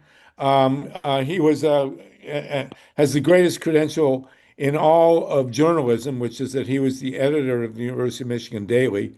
Doesn't get any better than that. And Thorne and Alice in Texas, I hope you'll take a look at what's going on with Nuclear Regulatory Commission regulation in Texas. STMP is still operating, for God's sakes. It's a nightmare. Stephen Sondheim, you raised a hand. Roger, if you want to jump in on this, please tell us about what's going on at Palisades. That would be great. Stephen Sondheim, please. Yeah, it's Stephen. Can you hear me? Yeah. I just wanted to have Kevin mention, if he hasn't already, the easing of the regulation from the NRC about radioactive standards. They're trying to make them even less than they are today, and people are getting very sick already today. Can you say something about that, Kevin? Yeah, that's related to a proposal that the NRC is expediting to do away with the linear no threshold theory on radiation harmfulness to human health. The linear no threshold theory says that any exposure to radioactivity, no matter how small the dose, carries a health risk. They like to focus on cancer, but there are a spectrum of health risks, of course. And these accumulate for a lifetime.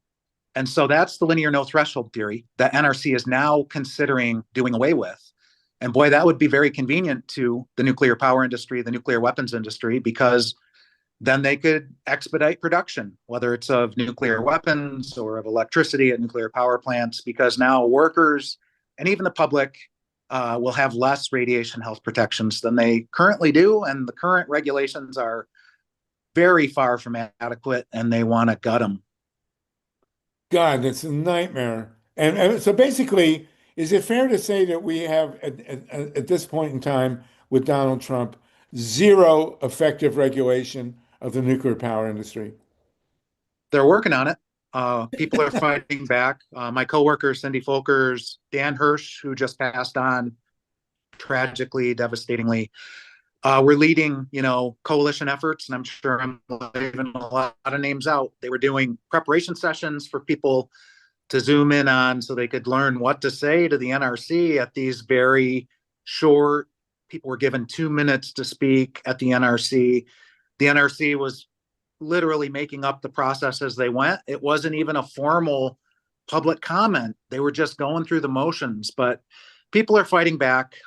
Cindy Folkers would be the point person to ask about what's the latest. The deadline for comments was July 25th, just passed. So there are people fighting it. I know Nuke Watch Wisconsin submitted comments. I'm sure lots of people did. Myra Reeson, you want to jump in there? I want to get to Roger Rappaport to talk about what's happening at Palisades and this insanity. And, they've also talked about refiring or firing up. They never fired it. VC Summer. Pays $9 billion disaster in South Carolina. It's just sitting there. They sent inspectors over to look at this dead, unfinished reactor project, and they all came back. Oh, it looks pretty good. So, but Palisades is a serious one, and Roger's in the vanguard on that one with you, Kevin. Go ahead, Myra Reeson, and then we'll go to Roger. Thank you, Kevin, for mentioning that. Up until the end, Dan Hirsch was fighting on this, trying to get people to comment on this horrendous lowering of already low and inadequate standards for exposure of individuals to ionizing radiation. But it's such a loss. Dan Hirsch has been campaigning for years in so many important fronts. He testified in Congress, in the Senate, against he advocated for the immediate closure of the Diablo Canyon nuclear power plant when Barbara Boxer introduced him into a Senate Energy Committee hearing. And at that time, he outlined all of the known faults that had been mapped on and around the Diablo Canyon nuclear power plant. We knew at that time, he pointed out in that testimony years ago, that the resident inspector from the Nuclear Regulatory Commission, Dr. Michael Peck, had determined by looking at the license for Diablo that Diablo was not engineered to withstand the kind of ground motion that might likely occur. And he said that that Diablo Canyon nuclear power plant should be immediately shut down until Pacific Gas and Electric could prove that it could withstand a quake.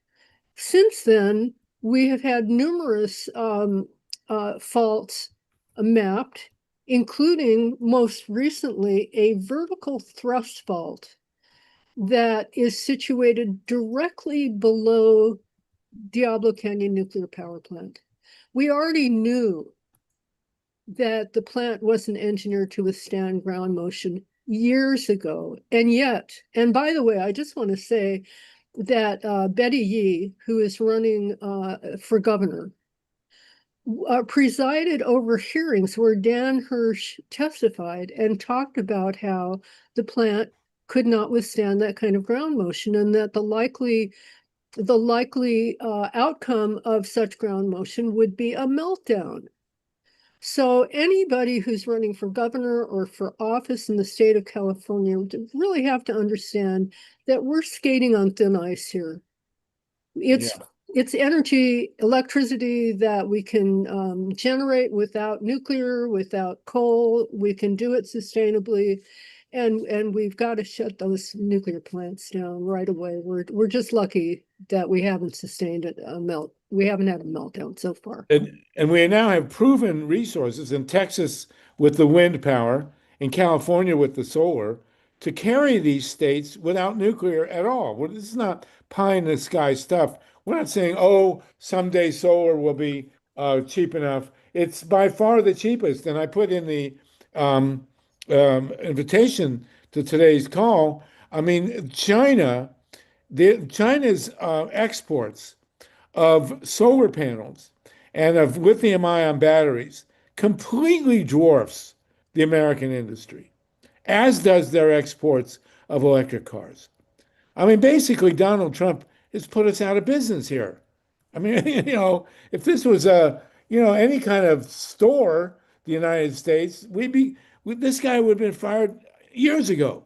Roger Rappaport, you're in Michigan and you're working with Kevin on this Palisades restart, which is the first big restart they're talking about. Can you tell us what's going on with the NRC and what this craziness and trying to restart Palisades is all about?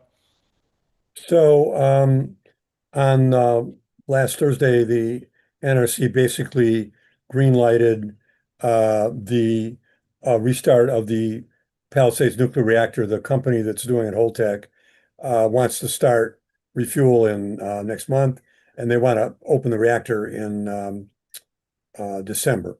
And Kevin, who's been fighting this battle for 32 years, is certainly the world's leading expert on what's happened. But I think the fact that they're attempting to restart this plant, which, by the way, does not meet any of the regulatory standards for nuclear plants that are operating anywhere else, and in fact could not even be built today, is uniquely suited for a catastrophe in the sense that no one has ever attempted to do this before. So unlike all the other plants that we've been talking about that did have to meet code, so to speak, this one didn't.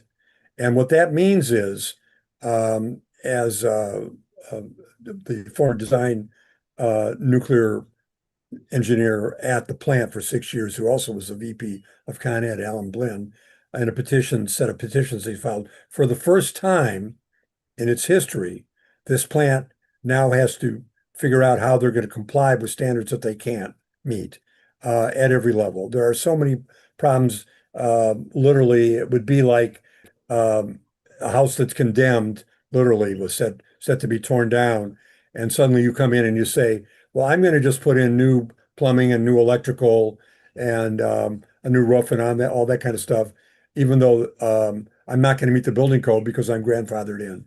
So there is no nuclear story anywhere that can possibly compare with what's happening at Palisades right now, in the sense that Kevin has been right all along for 32 years. This was a disaster waiting to happen, but none of us ever imagined that it could happen in this way. So I would say this to anyone who's been following this case. I've been putting a lot of things on Kevin's site, Beyond Nuclear. Obviously, I have a podcast called The Nuclear Reactor Next Door.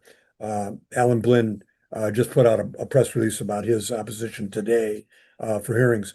Anybody who cares about this, if you can imagine, all these plants we've been talking about meet code, this one doesn't. So every time there's an article about this plant, there are two things that are published. One is that this is the first time in history that anyone has restarted a nuclear power plant. And I want to give you a very a good comparison. So Constellation Energy is restarting 3 Mile Island 1. This is the largest fleet operator in America. This is a plant that does meet code, but Constellation is taking 3 years to get this plant up and running. Okay. And by the way, they didn't bid on restarting this plant. Nobody who's actually a fleet operator or a nuclear power plant operator wanted to get involved with this plant. And that's why a company that has never done this before, never built or operated a nuclear reactor, that actually had the intention and had the contract to destroy it, to tear it down, to demolish it, has gotten all this money. And I want to add this point, which parallels some of the things that have been said today. Let's keep in mind that the two people who were instrumental in getting this going were two Democratic governors. One, the current governor, Gretchen Whitmer, and the other, the former governor, Jennifer Granholm, who was Joe Biden's Secretary of Energy, who was all over this. And the one place where Joe Biden and Donald Trump and Whitmer seem to find common ground is Palisades. And as Kevin has correctly pointed out, we're looking at a subsidy, the initial subsidy in the range of $8 billion for 600 jobs, which I think, Kevin, you can correct me on this, but I think we're at $20 million per employee. That's the amount of government subsidy. It's being subsidized in every way possible. They're very careful not to publish this number. Kevin publishes it all the time. But I want to add this footnote to what I'm saying. Every single article that covers this story talks about the green revolution, about how this plant is going to be carbon free, which it's not, and it's absolutely not green energy in any way, shape, or form. As recently as yesterday, the Washington Post was advocating for nuclear. David Andrelli wrote a long piece about the future of energy. And in this piece, he said that the future of green power in America depends on nuclear because it's clean, which it's not. And this underscores the argument that both sides use. And the reason they use it is very simple. The contributions flow from these companies to both sides of the aisle. And that's why the entire Michigan legislature voted for it. That's why the Democratic Party doesn't oppose this in Congress. That's why Joe Biden and Jennifer Granholm and our current governor, Gretchen Whitmer, because they all get campaign support from these so-called green energy companies. So every time you read a story or see something online or read something, it's imperative that you explain to these people that it's not clean green energy, that this plant does not meet any of the licensing criteria that all the other plants we've been talking about today have to meet. And as Kevin has been pointing out for 32 years, this plant has just been an accident waiting to happen. In fact, when they built it, as Kevin will explain, Bechtel, who built it, got sued by Consumers Energy, who eventually got rid of the plant, and for hundreds of millions of dollars, and there was a huge settlement. And then they sold it to one of the top nuclear energy companies in the world, Energy. They got rid of it early. They closed it down early because there were so many problems with the plant that it wasn't safe for them to operate it. Kevin, am I right? Well, the lawsuit, to my understanding, was the original owner, Consumers Power at the time, Right. suing Bechtel, who was the architect engineer, for huge flaws. They sued him for $300 million in 1971 dollars, and then they settled for $13 million. So you'd have to adjust for inflation. It'd all go up into the hundreds of millions of damages, billions sought. They settled for less, and then they fired it up. And we've been dealing with this very dangerous nuclear lemon for, I say, 60 years, because it was designed in the mid 1960s. Ground was broken in 67. They operated for 51 years from 71 to 2022. And that per job cost, it depends on every time they get a new bailout, we got to redo the math. The current math is they've gotten $3.12 billion for the restart, divided by 280 restored jobs. So it's come down from that initial figure, but it's still in the millions of dollars per job restored, compared to a figure that Roger called my attention to back in 2023. The average cost of a state subsidized job in Michigan, creating it, was $29,000 per job. So compare that to millions of dollars per job at Palisades. It's obviously very inefficient, to be polite about it. If you add up all the bailouts they're seeking, it's more than $8 billion for the restart, another $7.5 billion for the two new reactors. It's a grand total of more than $16 billion they're seeking just at Palisades. And something that just came to light in recent weeks is that now Holtec, announced by its CEO, Krishna Singh, is going to do an initial public offering to go public as early as January. And it kind of dawned on us, our team that's watchdogging Palisades, that, this explains a lot. Everything they're doing, these huge risks they're willing to take at Palisades, these grandiose statements that there will be no more shutdowns. We're drawing a line in the sand at Palisades, of all places. We're going to build new reactors here, and it'll be our model for the rest of the country and the world. These hyperbolic statements, all leading up to an initial public offering in January of 2026, shortly preceded by a very dangerous reactor restart at this 60-year-old zombie. So Holtec is all about making money and not spending it on things like replacing the steam generators, $500 million. So that's why we're in such peril. This company is crooked, has been convicted of bribery, has lied about it under oath. And that's really just the tip of the iceberg. Yeah, they're incompetent. Yeah, they're inexperienced, but they're also crooked. And that's the problem. that they're willing to take risks that no other company was willing to take. That's why nobody jumped in at Palisades except for this decommissioning company, Holtec. Well, I wanted to also, first of all, Roger, I want to introduce you to Thorne Dryer. I don't know if he may have just left, actually. Thorne has a radio station in Texas and does a lot of writing, and you two guys should be in touch. But you raised the figure of $16 billion. How much energy could alternative energy, wind and solar, could Michigan get from $16 billion compared to the 1 gigawatt that they're expecting from Palisades? I mean, it's economically, it's completely insane. Same as Dabble Canyon. Newsom is sticking the ratepayers of California with $11 billion to keep Diablo Canyon operating, when $11 billion would be more than enough. Harvey, let Kevin explain to you about the steam tubes on the reactor, that what the NRC found out. Kevin, if you can brief everybody on the steam tubes. Okay, we're at the top of the hour, by the way. We'll go to 4:20 California time. So we still have 75 people with us. We have the longest attention span of anybody in the business, but we'll end at 4:20. But Kevin, please, let's hear about the steam tubes. Yeah. But let's also remember, one sec. Let's also remember, $16 billion. You could totally solarize Michigan. There's enough wind energy in Michigan for $16 billion to supply the state's entire energy needs, and it completely dwarfs any possible power that they could get from Palisades. Isn't that right, Kevin? Yeah, I mean, even Jennifer Granholm as governor, I mean, I would praise her when she deserved it. She had a offshore wind power study panel commission that looked at the potential on the Great Lakes available to Michigan, which is about halfway out into each of the Great Lakes that it borders. And the potential, the Michigan State University Land Use Institute had identified for the Great Lakes as a whole, more than 300,000 megawatts of offshore wind potential. So what Granholm did as governor was, this was in 2010, look at the best places in the lakes, 25 criteria, things like we have to avoid fish spawning grounds. We have to avoid ecologically sensitive areas. We have to avoid historic shipwrecks, even aesthetics, the view from the shore. There were 25 criteria, and their final conclusion was extreme southern Lake Michigan, which has places like Gary, Indiana already. So talk about eyesores, the steel mills, the pollution. Extreme northern Lake Michigan, Escanaba area, which is also partially industrialized, and also where Saginaw Bay opens up into Lake Huron.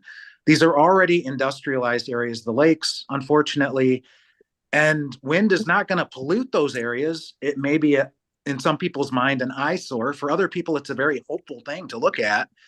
And right there alone, those three places, several thousand megawatts electric of wind, which is way more than the 800 megawatts at the zombie reactor at Palisades, another 600 megawatts at the so-called small modular reactor new builds. And regarding the steam generators, that's the safety issue getting the most attention. Consumers Energy told the state of Michigan in spring of 2006 the steam generators needed to be replaced. That was 20 years ago now.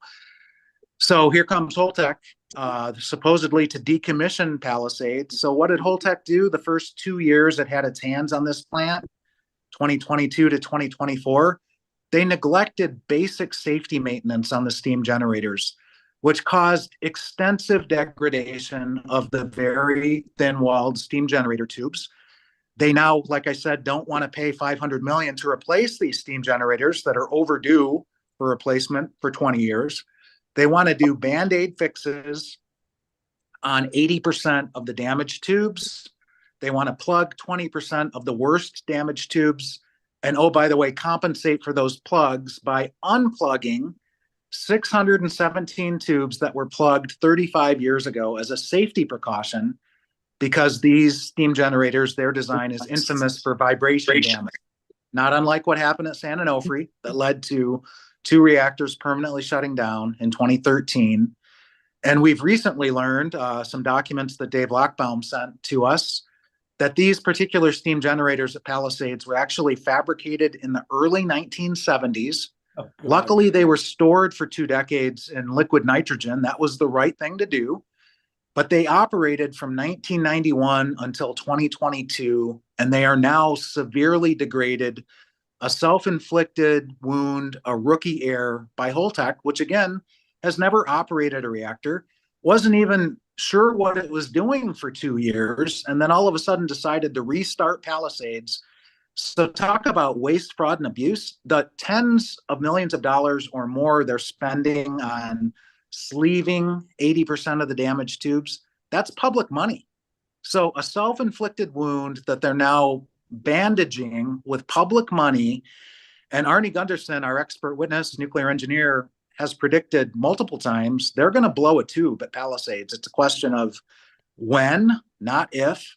Hopefully they won't blow a large number of tubes, because that is a pathway to reactor core meltdown. But even a single tube will release radioactivity into the environment, just like happened at San Onofre in January of 2012, and has happened at other places. Kevin, explain about the in containment February of 2000. Okay, Kevin, well, listen, we're talking with Kevin Camps and Roger Rappaport about the Palisades nuclear plant. We're almost out of time, guys. We've got 15 minutes left. Don't get too technical, but the bottom line is that these reactors are not insured. Wait a minute, hold on. There's no insurance, right? Harvey, there's something that Kevin needs to explain. Kevin, talk about the containment issue and the licensing that's required of new reactors and the containment regarding those steam, the leaks from the potential leaks. Well, it was an interesting moment. January 14th of 2025, there was a technical meeting between NRC and Holtec about this steam generator tube degradation. And you mentioned Alan Blind, nuclear engineer, worked at a very high level at Palisades for a number of years. He had to correct the NRC who were poo-pooing our concerns about steam generator failure, because we kept bringing up San Onofre, and they said, oh, there was no radioactivity release at San Onofre. We heard otherwise, including in the news media at the time. And they said, oh, it's not possible for a steam generator tube failure to release radioactivity at Palisades. And fortunately for us, Alan, who understands the intricacies of this stuff, jumped in as a member of the public and said, oh, yes, there would too be a radioactivity release. That's a problem with the age-old design at Palisades. So I don't know, maybe they've taken steps to try to address this potential, but it certainly doesn't exist at Palisades. Like you said, they have largely to entirely grandfathered in Palisades' 60-year-old status, and they've been doing that since the mid-1960s.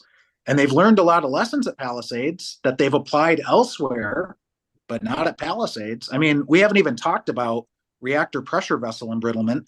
Palisades is tied with Point Beach 2 in Wisconsin, bordering Lake Michigan, as worst neutron embrittled reactor pressure vessel in the country.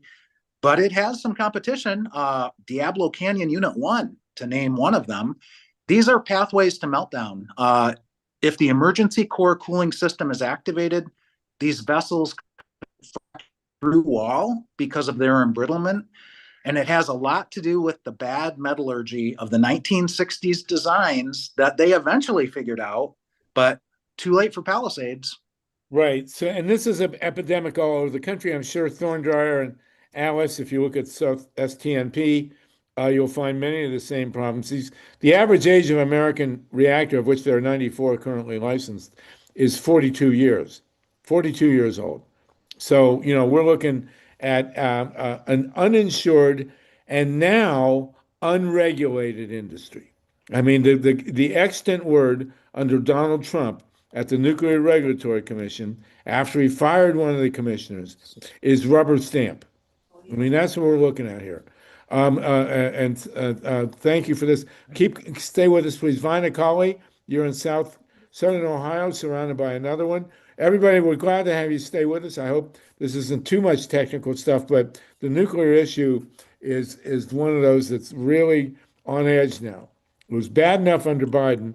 He was not great on this issue. He put a lot of money in there. And now we have something that has never happened before, which is the firing of a commissioner. It's just, it's like Nixon firing whoever was looking into Watergate, and Trump letting Maxwell go. Go ahead, Thorne. Did you want to say something? Hold on. Lina? Yeah. Wait, hold on. I got to get Thorne. I think he wants to. I can't unmute you, bro. So, anyway, Who are you trying to unmute? Thorne Dryer. There we Okay, go. I'm back. I'm back. Can you hear me now? Yeah. I just was saying goodbye. I've really enjoyed this a lot. I think it's been very illuminating, but I have to get off. Okay, well, listen, you need to hook up with Roger Rappaport and also Egberto, the other Pacifica people in Texas, and let's rock and roll. It's great to have you with us, though, Thorne. Okay, and I'll be talking to you. Okay, thank you. Take care. No Bye-bye. news. Bye-bye. Okay, Vinacali, go ahead, please. We only got 11 more One minutes. thing I don't ever hear anybody talking about is the Portsmouth gas diffusion plant, and it is in production. It's in production with the high assay, low enriched uranium. They're doing something to these DU cylinders, and we've been told they're still making weapons. And one thing that nobody seems to understand, we're sitting on the largest aquifer in the Midwest, and our bedrock is fractured. They have over 12 waste cells sitting on top of this fractured bedrock, and we're contaminating water all the way to the Mississippi and all the way up to Indiana if the bedrock is fractured in the second layer, which when Marvin Resnikoff did a report for us back in 2005, there was contamination seeking into the larger aquifer. Well, it's a nightmare. It's a real nightmare. And thank you, Vina, for holding the fort there in Southern Ohio. Steve Caruso, go ahead. You got Yeah, 10 and minutes. there's news out of Western Kentucky that they're going to have a private gaseous diffusion plant there, and the government's going all out for AI in the same locus. Has anybody got anything on that? I don't know, but everybody's talking about AI needing all this energy. If AI is so smart, why don't they figure out how to get their own energy? Right. You see these giant AI data centers with rooftops that are miles of square footage, and none of them have solar panels on them. Nuclear power is not artificial and it's not intelligent. So where does AI fit in? Right. It doesn't. It's There's ridiculous. just no. It's got no legs, but it's happening, and who's doing it is got to be corrected. Well, to me, the Achilles, the way to bring down the nuclear industry is just to look at the numbers. I mean, the cost of solar is a tenth, literally a tenth of nuclear now. And, China is exporting solar cells that are just, nothing can compete. Not even gas anymore can compete with renewables. And you're looking, Roger and Kevin, you're looking at Michigan, you're talking about $16 billion, for 800 megawatts. It's ridiculous. You could get, 800 gigawatts I got to for, jump in here for a minute. So all these numbers have been crunched by Mark Jacobson at Stanford, who's been on your program. And his number is $230 billion to basically go green in Michigan, all of which would be paid for by the fact that energy rates would go down 60%. In other words, it's self-financing. That's what it would cost. So the whole state could be green by say 2035 if they would simply invest in wind, solar, and hydro, basically, and geothermal. That's it. But I want to add this point, which is critical to what we've all been talking about today. I asked Alan Blinn, I said, if Holtec attempted to build a new nuclear plant on its own site, where it's planning to already build to, equivalent to Palisades, would they be able to get a license? And the answer is no. The design of Palisades does not meet current NRC standards. The most important example is how the plant is able to respond to a critical steam generator 2 rupture, which is what Kevin's been talking about. Palisades does not currently have the ability to contain radioactive steam from such a rupture.